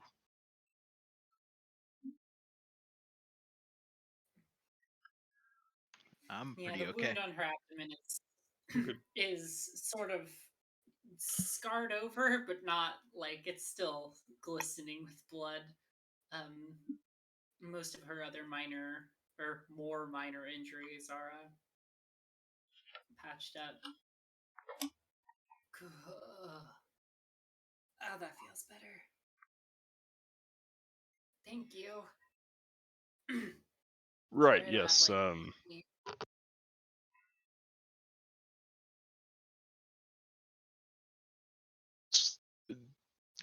New field for me, healing the enemy. Oh, well, good luck with whatever. We should be leaving. She just like raises a hand to wave and puts it back down. She's still just laying there. Yeah. See you around. Oh, and when you get there, it's like an underground. It's an underground place. Okay. Yeah. Look for Garagi. Tell her that we sent you. She kind of points at each of us individually. She'll know who that is. There's not like a lot of us, the people like us out there. Good luck. Yeah, okay. Thank you.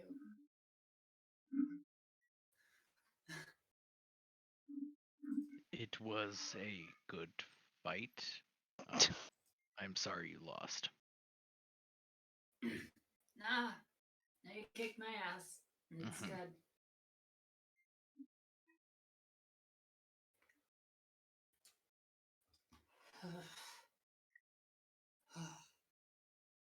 You should probably start. I'm gonna get back into the Emperor coach. Yeah, she sort of like rolls over on her side and like rests her head on the sand and is like, I'll start in a bit,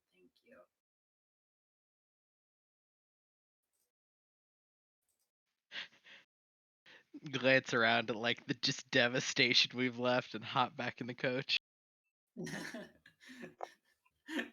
So, Xandal, how you feeling? No, Xandal has a spring in his step. Xandal's fucking pumped. Xandal goes back to the engine room whistling a jaunty tune without a tune. Just whistling. Just whistling some sounds. Happy as shit.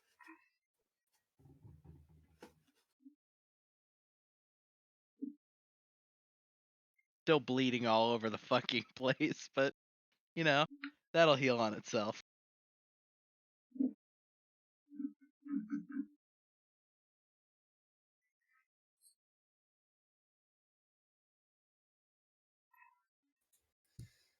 All right, you guys hop back on the coach and are off again. You leave the carnage behind you.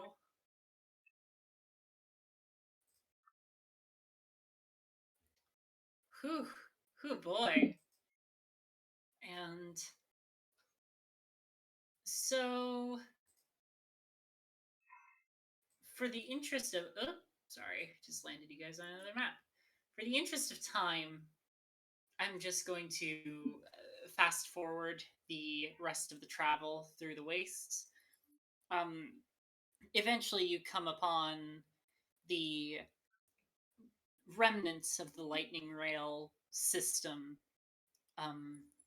that goes, sort of cuts across the desert. At some point, you find a like a big sort of rickety like lift that somebody made with a bunch of pulleys and like old board. Ara or Hadir drives it onto the platform and lifts it onto the lightning rail tracks, and you guys end up going a lot faster on this giant causeway underneath where the lightning rail is. And for a few days, there are like patches of this that are like little stations, little abandoned like storefronts and stuff. There are curious little metal orbs sort of scattered about every now and then. They're about like 5 feet in diameter, with like these very intricate carvings on all of them. A lot of them are just strewn across the rubble and stuff. It's a very quiet ride, and Ara, or rather, yeah, both Ara and Hadir sort of, when you arrive at that platform before, like, they loaded the Ember coach onto it and rang a bell, and there was no response. And then they rang it again with no response again. And then they did it themselves manually with probably help from Xandol, because you can pull very heavy things.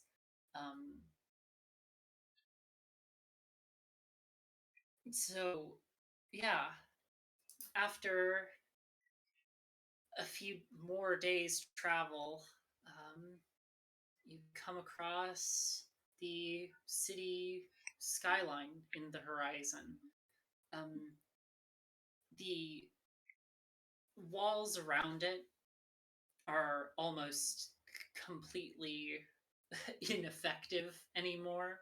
You can see pieces of it sort of still standing, like the walls of Shotail, but a little less big and scary looking. And the lightning rail will drop you off just inside the city on one of the few parts of the wall that still remain. And eventually there's like a ramp downwards until you get to the ground and enter the city of Hiraya. It seems very sort of like ghost town quiet as you ride in. And at this time of the day, it's around dusk. It is very dark. There are like proper skyscrapers here, like you're used to seeing in the Shotail skyline. But a lot of them are destroyed or toppled over. You can see some of the streets that sort of from left to right between the buildings, there's just like, they're completely blocked off by rubble and things. And after like an hour or two of traveling down the main road, you begin to see light, like firelight, coming from further down the road. And as you roll in,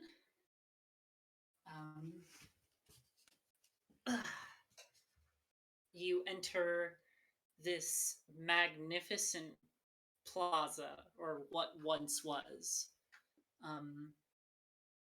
It's this giant circular plaza with like a few houses leading up to it, but in this plaza is just like a bunch of storefronts. There are like shanty houses built on top of them with like materials that are clearly from the city. There are people walking about,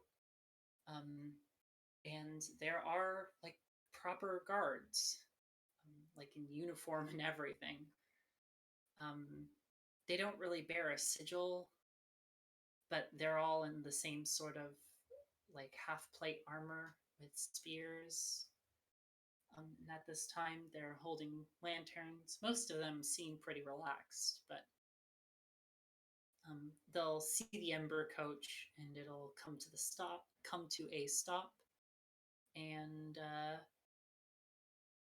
Hadir will get out and have a few words with them before going further into the city and sort of making his way to a like piece of this plaza that's been sort of made up into like a traveler's like tent city. There are tents and Ember coaches sort of scattered everywhere in this like one area to the east. And as you guys sort of pass around the perimeter, you can see that there's this gaping hole in the center, like a giant fissure that runs almost from end to end of the plaza. That's about like 30 feet wide at its widest. Yeah. The cart comes to a stop, and you all get out. Or do you, I should say. Yeah. Mhm. This place is, well, it's sure something. Ara, Yeah. is this what you were expecting here? Yes, no, I've been here before.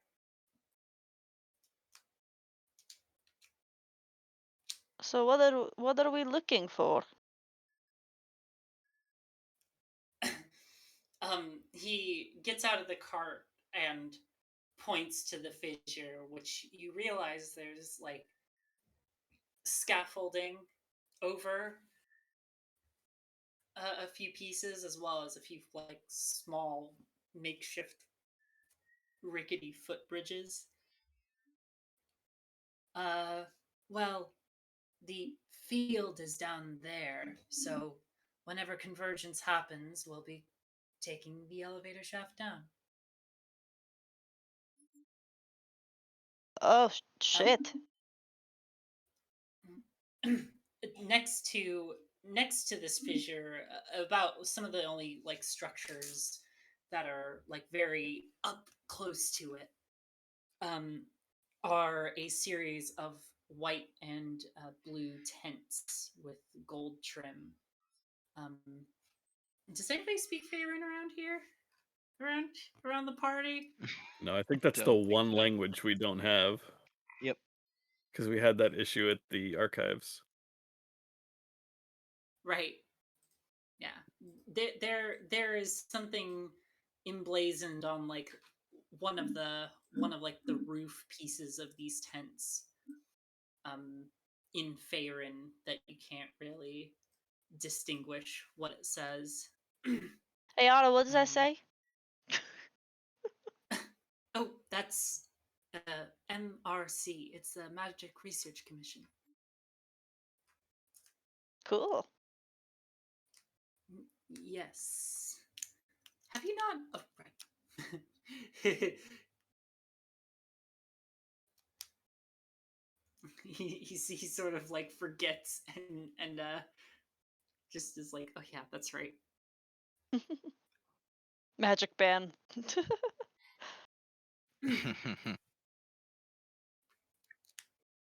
Yes, so I mean, feel free to get acquainted. It is a little bit late, so we'll be staying around here, probably pitching some tents, making some accommodations outside to stretch our legs, getting something roasting. Okay. Yeah.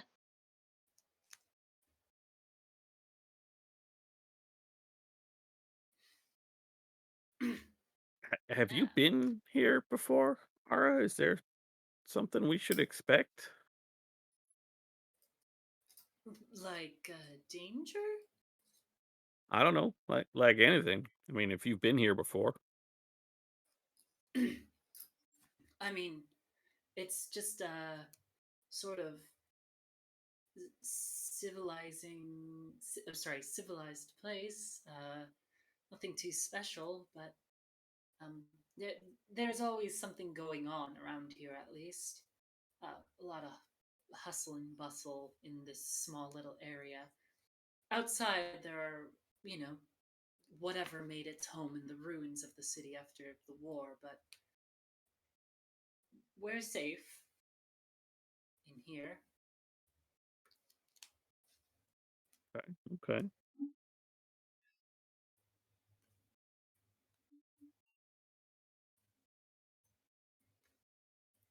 Ah, you picked something. Yeah, I've got weird in-city powers. Also this. Great. Oh my god.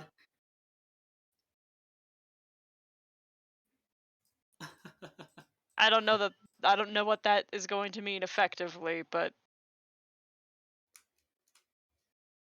I'll figure something out for that second one because I feel like that's kind of important, and I don't want that to go unused. yeah. Throwing out my background feature. Quintus does have a background feature that's the exact opposite of Mariana's, in that like I can easily find local outposts of the Watch or similar organizations, and I can also pick out dens of criminal activity, but I'm not welcome in those dens. So I can find the cops and I can find the criminals. It says, although you're more likely to be welcome in the former rather than the latter. Yeah, they don't like. Sounds like we won't have any problems finding criminal activity. Jesus. Oh wow. God, it's a bunch of fucking narcs, aren't you? Not me. Two of us are explicitly not narcs. Right. One of us explicitly is. One is narc. I just want to be included. Mine's useless.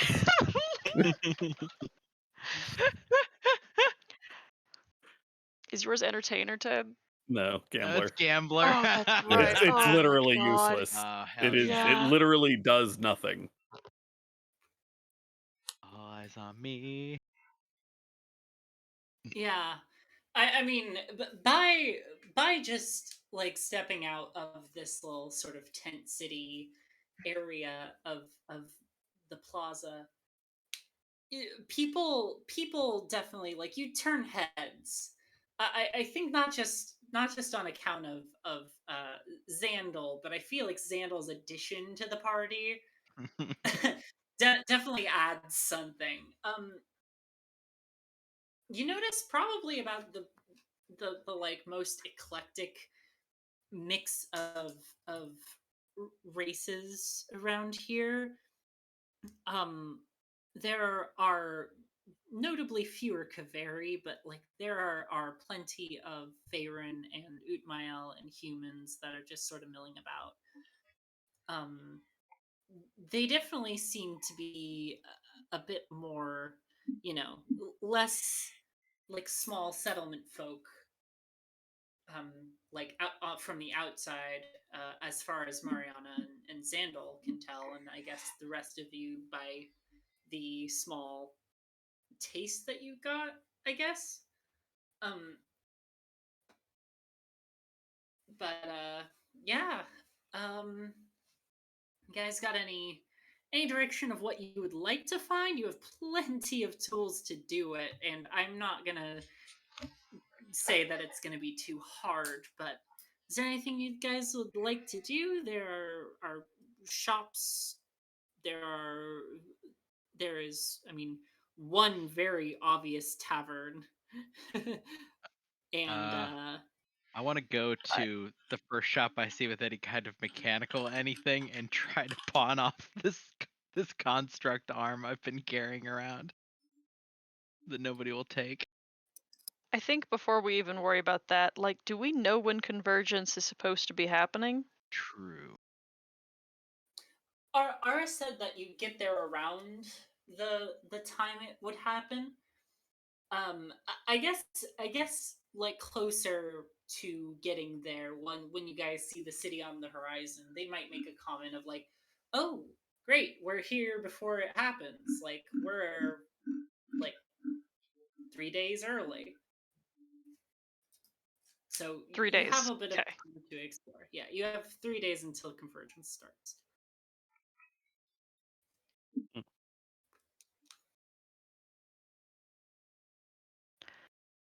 I'm fine with following Xandal to make sure he gets a good deal on his arm if he can sell it for scrap. But after that, I want to make sure we get accommodations, and then I want to go have fun. Yeah. Fantastic.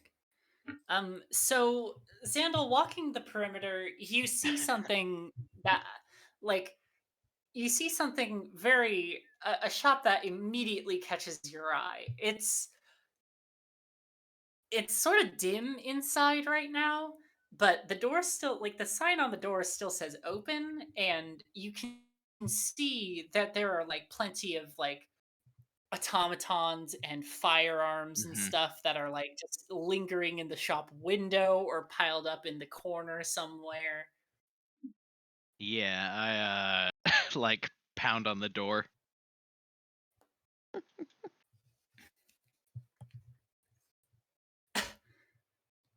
There's no response. Open the door.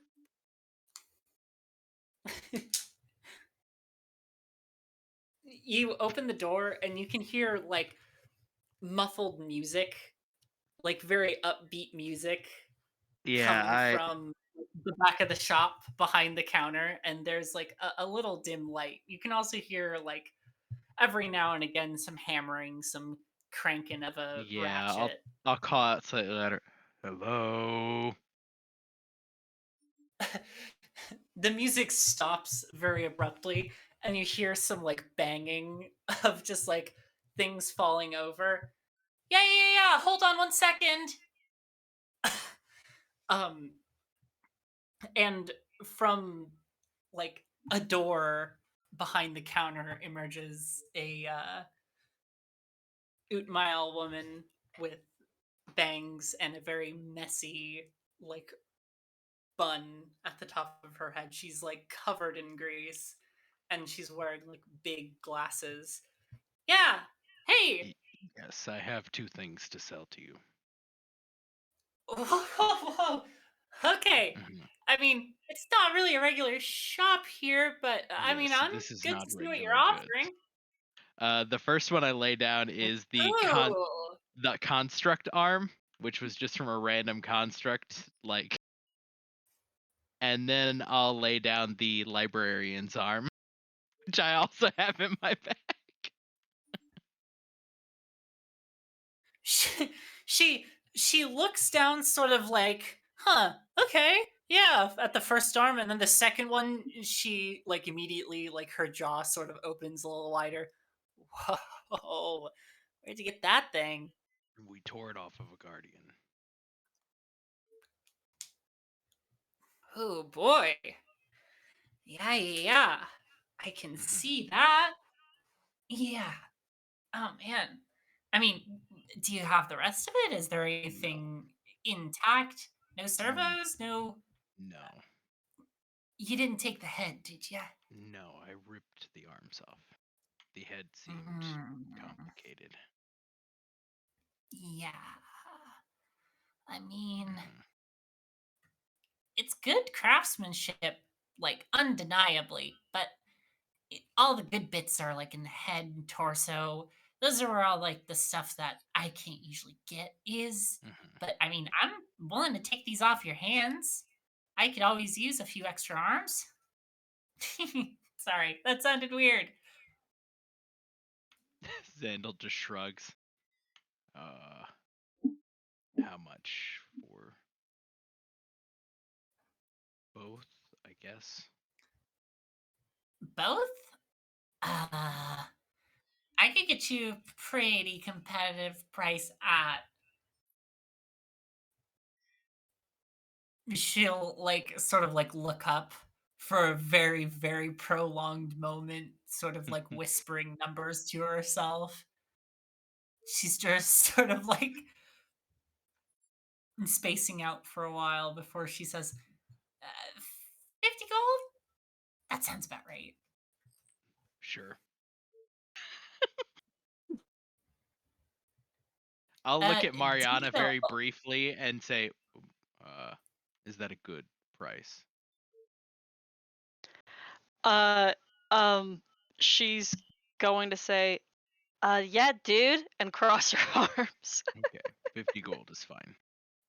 Reaches Yeah, out and for to a be handshake. fair, yeah, she will like take a glove off with her teeth and shake your hand before like spitting it out on the counter. Yeah. Anything else you want me to do for you?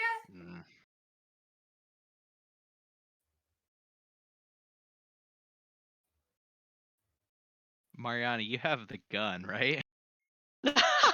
No, no, not anymore. No, Leander does. Yeah, Leander, that's okay. Yeah, I don't have anything. Yeah, I'll just like shake my head no. Well, I mean, if you got anything else interesting for me to look at, I'm good at tinkering. So if you need any crazy wild ideas of yours built, I'm your gal. I cannot think of any. Again, anything mechanically your mind desires or you can think of, that's me. I mean, no pressure. You don't have to say anything. I'm actually kind of busy with a bunch of commissions that I got lined up. You keep the arms. I may be back with friends who might want machinery. Sure. Winona's the name, by the way. Winona. Xandol. This is Mariana. Hey, Mariana. She winks. Mariana helped with the ripping of the construct arm. She'll sort of look you up and down and sort of like rub one gloved handful of grease on her cheeks and sort of turn away and be like, yeah, shit, that's super rad. Where did you guys find it, by the way?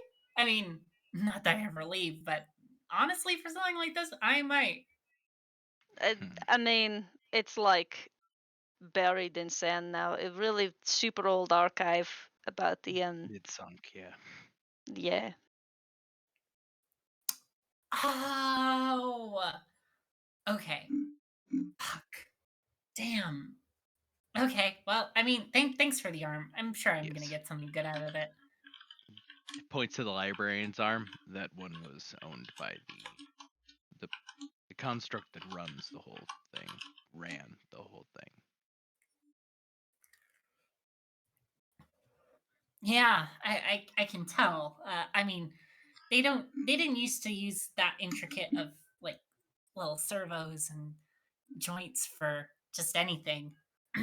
Usually they were, for specialized workers that could do a billion gajillion things.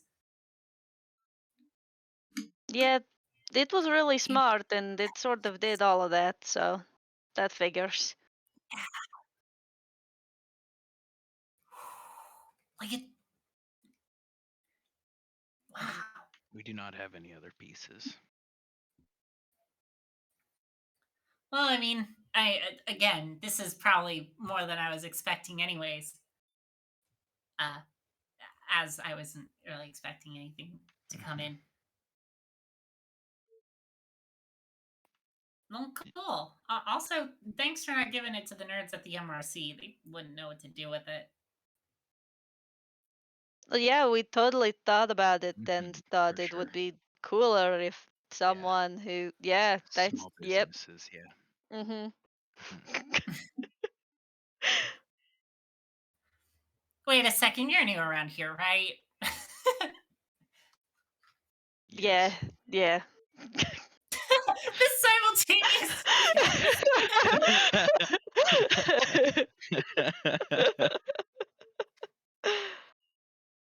Yeah, I mean, not like you guys missed out on a deal. Again, I'm sort of came into some cash because of the guard, but like they'll rip you off. They'll like, I don't know, give you a fucking requisition slip for some dumb sword or whatever. Oh shit, really? Oh.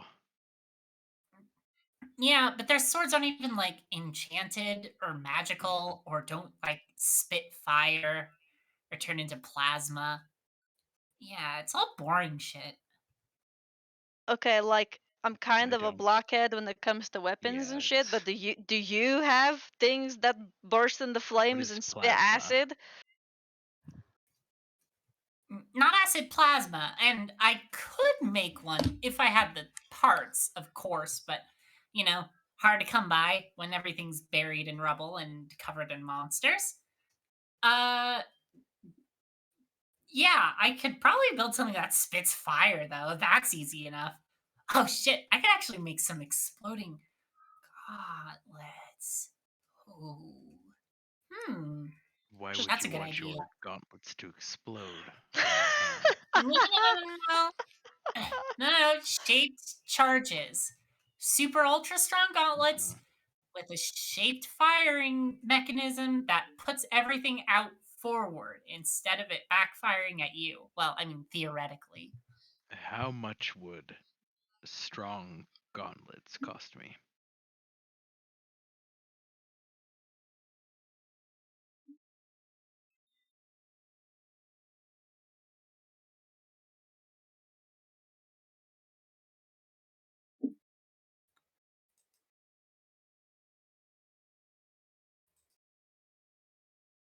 Hello? Sorry. There you are. You're there. You're back. I asked how much would strong. Oh, Oh, I don't know what strong gauntlets means, and also I have 50 gold. Yeah. Do this to me. Okay, you're. I asked how much would strong gauntlets cost. Whatever the fuck that means. You mean the ones I was talking about, or just like strong gauntlets? Strong ones. I mean, I'd have to probably look at my materials and stuff, but I don't know. It depends. What do you want them to do? I'm not exactly an armorer. I'm more of a tinkerer. Sometimes when I hit solid things, my hands rattle a little. Oh, you poor baby. Your hands rattle when you swing your hammer around. I'm so sorry for you. Yes, how much for strong gloves for the punching one? Oh, for her? Maybe just metal on the knuckles. Yeah, I could whip something up real quick. Oh, okay. Look, it's getting kind of late. I can give you a price if you come back tomorrow. I'll have blueprints and everything made, just because I like to do that for fun. I only have 50 gold. Yeah, you gave us all the money that we have. And I will not spend all of it on punching gloves. I feel like you guys had more money because you guys got paid in addition to the dress. What did you guys do with the money? Who got the money? Spend it? It was. Oh yeah, 10 that's flat right. to each of you. Yeah, it was 10 I put flat it in to my each of wrong you. column. I put it in my gold. Oh shit, I did too. Oh fucking shit. Okay, 10 plat. you Hold guys- on. Oh wait, it was 10 platinum each. Yes. I've got 10 gold written also. Yeah. Oh wait, hold on. No, so something might be wrong because I feel like the payout was like Really, we ended up spending a lot of our payout on Sidori's dress, which we were all fine with. Right. Yes. No, you're right. You're right. No, you're right. Okay. Okay. That was a strong odds that all of us got it so wrong. I know. Once everyone started going down the list, I'm like, oh wait, no, something's not right here. Maybe Yeah, one okay. strong glove and a pad for the elbow. We could come back in the Mariana's- morning. Mariana's gonna be walking out there like a '90s skater kid with like Yeah. elbow pads and knee pads and shit. No, that'll make me soft. I gotta go bare knuckles or. I am fully prepared to spend money on a useless glove that has like fucking armor plating on like 2 of the knuckles. I mean, in truth, like if there's something to be done that would be helpful, I'll, Yeah. if I've got the money for it, I'll take it. But I can definitely manage without. I got a Like, D8 baby, leveled up faster than a monk on that one. You swayed Zandel by calling him a baby for his hands shaking sometimes when he hits hard things. Immediately swayed. Cool. We'll get you some strong gloves, whatever the fuck that means. Yeah. The strong gloves. Maybe a strong elbow pad. Everybody knows Well, strong try gloves to are. keep it in your price range, but I can get carried away sometimes. Anyways, yeah. Let me know. Just come back in the morning if you I'm want. willing to spend I'll be here. Thanks, 40 Winnie. gold.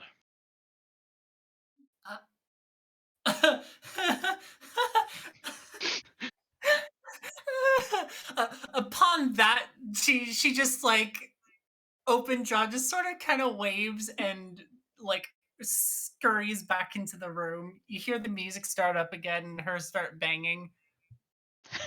Yeah, bye.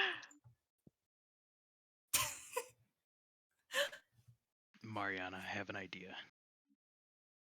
Yeah. Tomorrow when we come in, you flirt with her.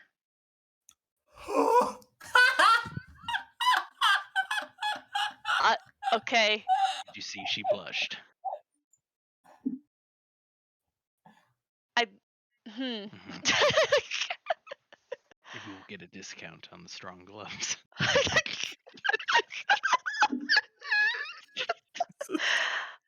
Okay, but here's the thing.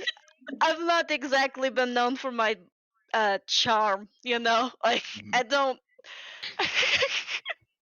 Maybe wink. She winks it. Don't growl while you do it. Just wink, normal. Okay.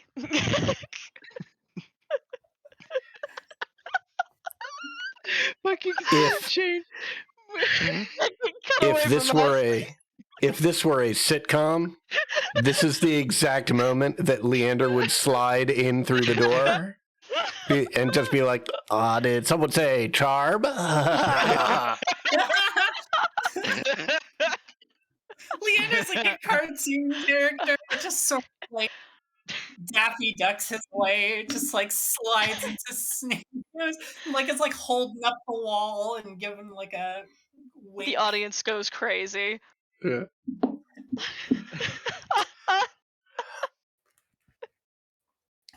Just some. I mean, to be fair, Max, you started it. I just winked at her.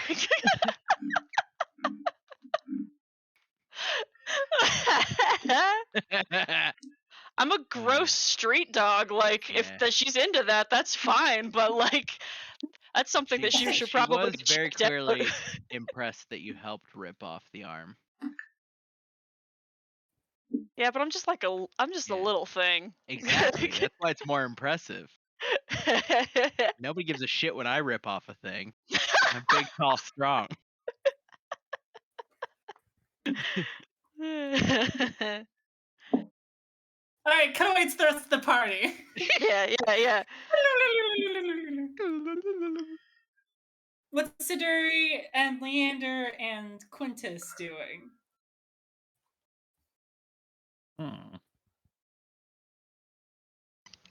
Quintus is looking for a nice, relaxing inn where he can have a bath and have a massage, like a foot massage.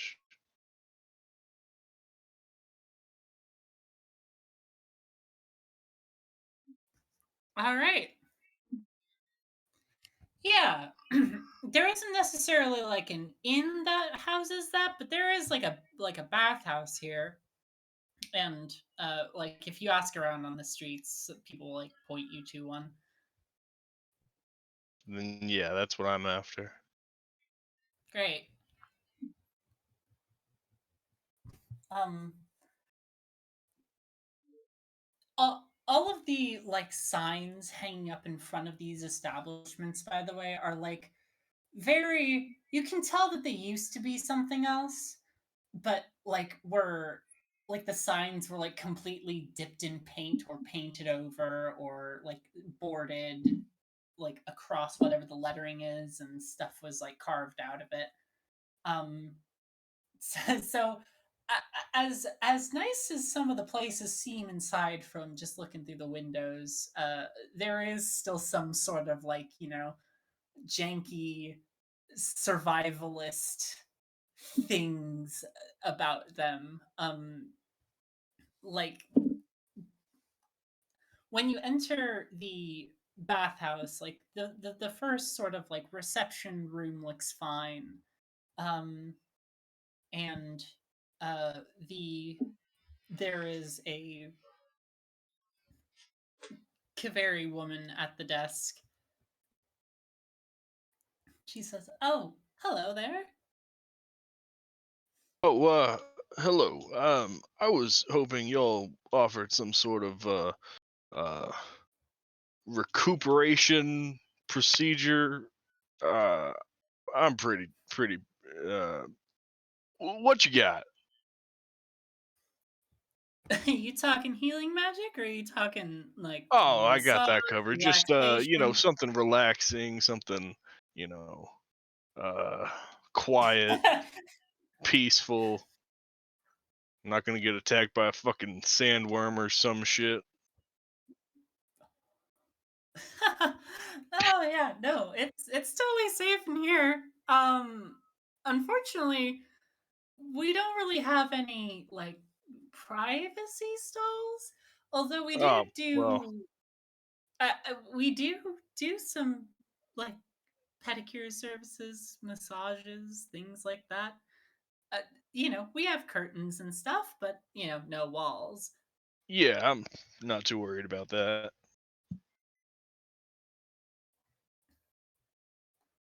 Sure. Yeah, Quintus will just Okay. get a nice massage, tuck in real early. Wonderful. Quintus, that'll be like 20 silver pieces for soaps Easy. and a nice massage.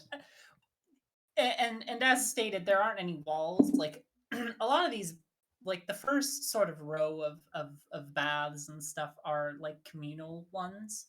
And you can see clearly where like rooms have been like walls have been blown out to make room for this expansive bath space.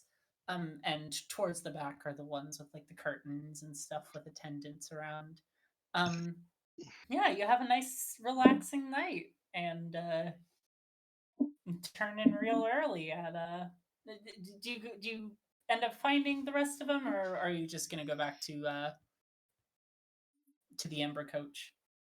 I will Or are find you just gonna others search and around let for an inn? them know.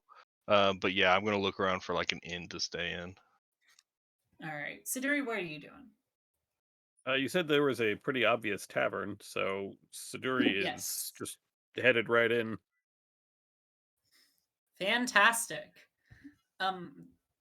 This place sort of has that like warm glow that the drinking hall from Belduna had. But it's a lot more like you're used to. A lot less like long tables and more, you know, people in their own little space and their own little tables, just chatting, drinking, playing cards, whatever. And there's also like a bar space. The people playing cards are like small groups, or are these clearly like gambling tables? Are they just like No, they're just small. friends They're, playing they're just small cards? groups. Yeah, they look like friends playing cards mostly. I mean, they're betting money, but it's just friendly little games. You can see just by walking by the tables that like it's not necessarily like super high stakes or anything. Like Yes, I will just. they're betting silvers. I will just head straight to the bar then. Order up something to drink, something good and strong, since we've been on the road for a while. Yeah. The man behind the bar is this very tall, very like buff human man with like a bushy mustache and beard. Hey there. What can I get for you? Whatever is the strongest thing you have. I'm just getting into town. What's going on? Anything?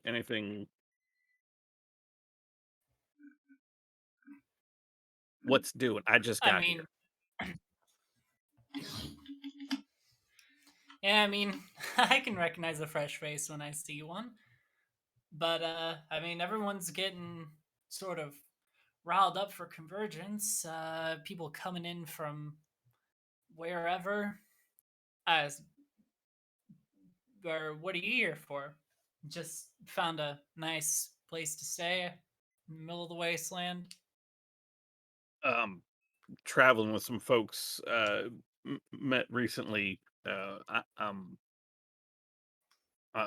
gotta say I'm fairly new to the waste, so just sort of making my way. Convergence. That's this whole thing with the riots. I've heard people talking about it for a while.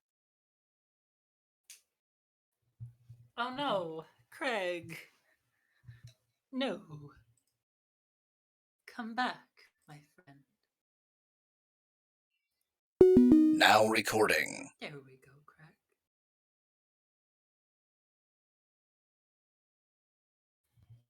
All right. So, right, Convergence. I mean, if you're here for it, you probably, know about it. It's the sort of tournament thing that goes on. Everybody watches when they can. Heroes compete. Team wins. They move on. Whole thing. There's like a whole festival afterwards, but people are still getting ready for that. Is there a bracket on the groups that go into Convergence?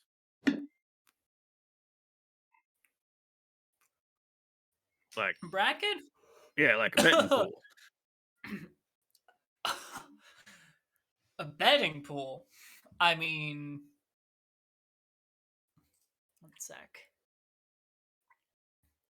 I mean, I know there's a lot of groups, so I imagine that somebody, maybe, maybe not officially, but I imagine somebody's got to be wagering coin on who's going to come out on top. Yeah, I mean, I might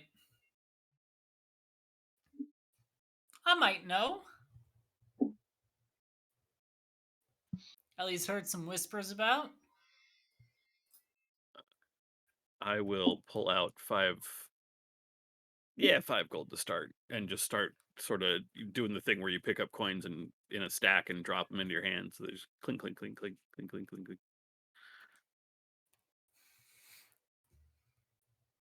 Well, like I said, my friends and I are fairly new here, and just looking to get my mind off the desert and giant bats and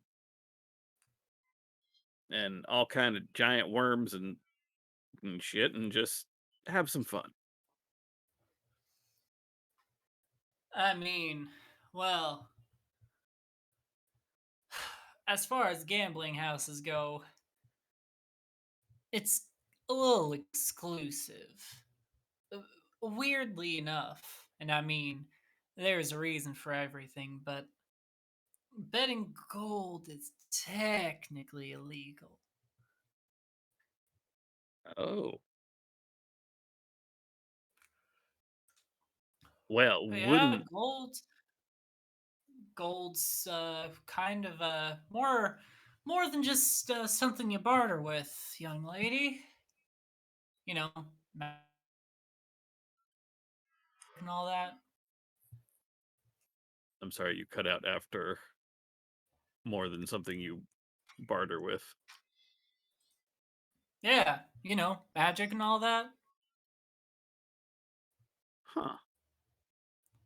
All right, what do folks gamble with around here then? I mean, common folk usually use silver, copper, Oh. swords they got, armor, whatever. I mean, not to say that there are unscrupulous gambling houses, but they're not really confined in the plaza, so to speak. They're hidden somewhere else. I mean, you didn't hear that from me, though. Hear what? He just like cracks a smile as he like turns around to get you a drink. All right, strongest stuff. Oh, I've actually been brewing something myself.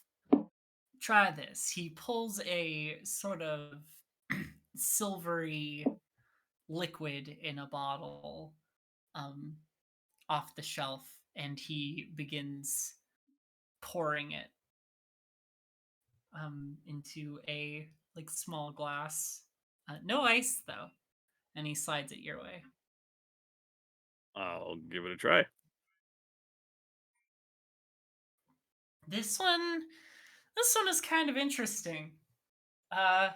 Like it's got a like sort of blackish swirl in it. Um, when you, it's super very smooth, but also hits like a truck. An interesting thing about this, though, is that it feels like cold as you drink it, despite there not being any ice, it not being in an ice box or refrigerator or anything. And it's sort of like got like a tequila-y flavor if it wasn't so harsh.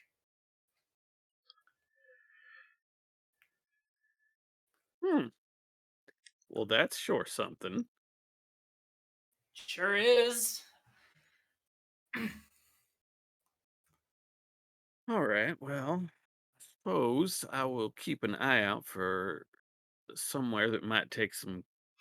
Where do folks register for this whole convergence thing anyway? I imagine if folks are gambling on them, folks got to know who's going in. Right. I mean, not gonna lie to you. I mean, the pool of talent is kind of short on account of champions never staying and there not being a whole lot of chosen around. Uh, you know, they're more common than you think, but not all of them participate in the rights, and not all of them are here. So, you know, right now we don't have necessarily a second team, just a bunch of incomplete parties of whoever. So, if somebody can make an agreement by convergence, which they usually can, they just sort of sort that out amongst themselves. Most people don't mind the wait. Gives them time to train and all. Got it. So nothing official, and the real rosters don't go up until the whole thing gets started. I gotcha. Yeah, and I mean, it's basically first come, first serve. All you got to do is talk to old Sanjay in the temple. And which temple would that be? Oh, it's the All Faiths temple. I mean, you'd know it because it's the only sign that hasn't been renovated. Right. Maybe I'll go give him a visit, and I will plunk a couple gold coins down and hop down.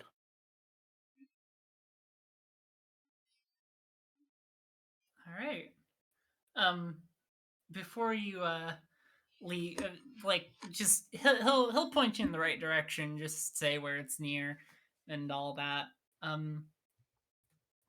You sort of round the perimeter even more, and this All Faiths temple is like behind where the MRC tents are.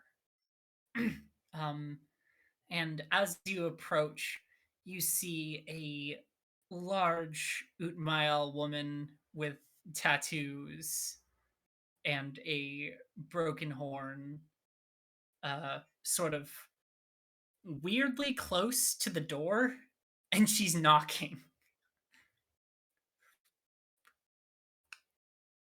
I will just hang back. I hadn't really planned to go in until I had somebody else with me, but I'll just keep an eye on this.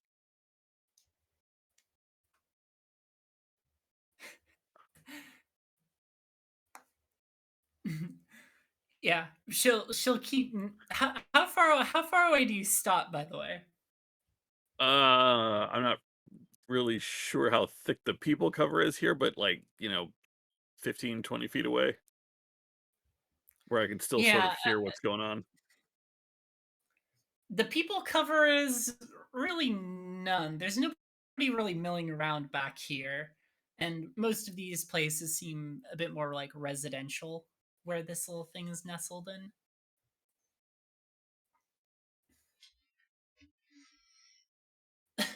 She keeps on knocking, and turns to you. What? Nothing. I'm just waiting for the door to open. Supposed to talk to I've forgotten his name, but Sanjay. Yeah. Yeah, that's his I name. mean, me too.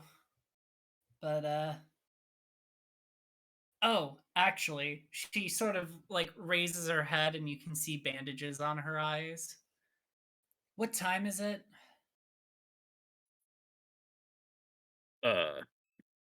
Whatever time it is. She will look up and then look back down at you and say, "Yeah, can't really see where the sun is. Probably closed."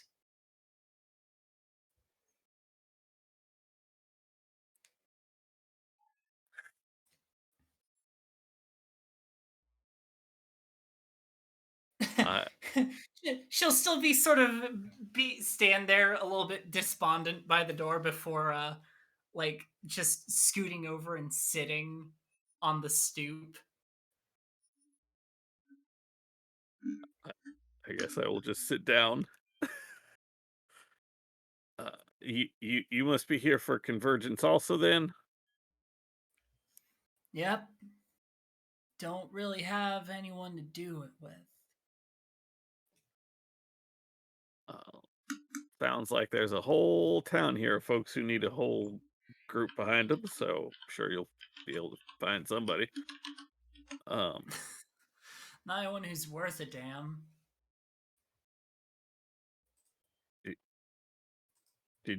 Are you chosen? Do you know? Yeah. I am. What gave it away? She smiles. Well, I mean nothing. That's why I had to ask. I don't really know what the whole chosen thing means or looks like. I know it has to be a thing.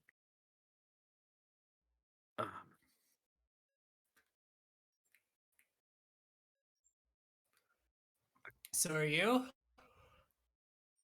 Maybe. I'm here with some friends. I guess if Sanjay's not there, I should probably go find them. We just got into town. So, how many in your number? oh my god, I can't do five. Five, I think. Five? Yeah, five. So yeah, we're full up, I think. Fuck.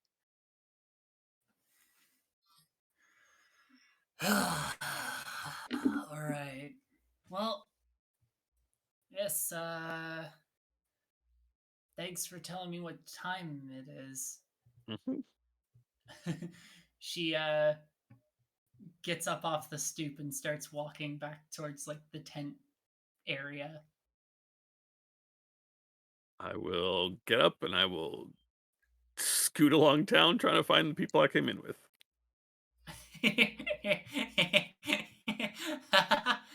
Yeah, okay.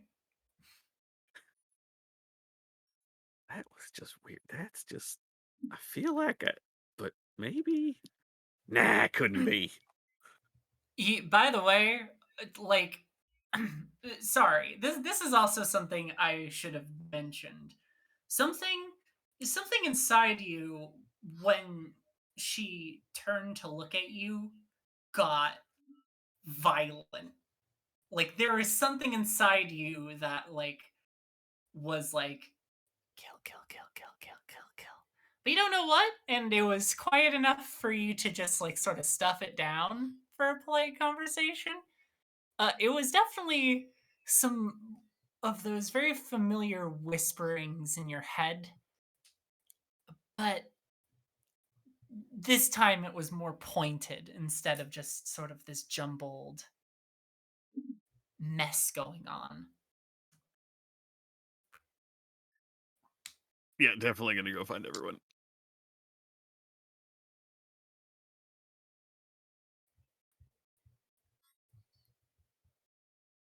Yeah. All right. You guys sort of meet up eventually. Quintus, you're gonna find some accommodations at an inn. Everyone else coming with, or are you guys staying with our and company? Gonna hang out in town, but like Yeah. get up to someone's scrupulous fun before going to bed. But meet up with everyone to see if anyone else wants to come. Yeah. Leander's gonna buy some crossbow bolts, and then he's gonna go look for some live music because he's gonna go dance.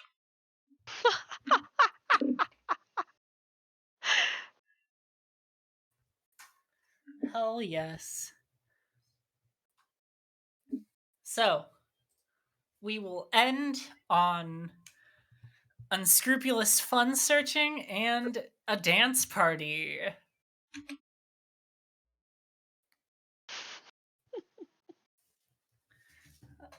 Yeah, I think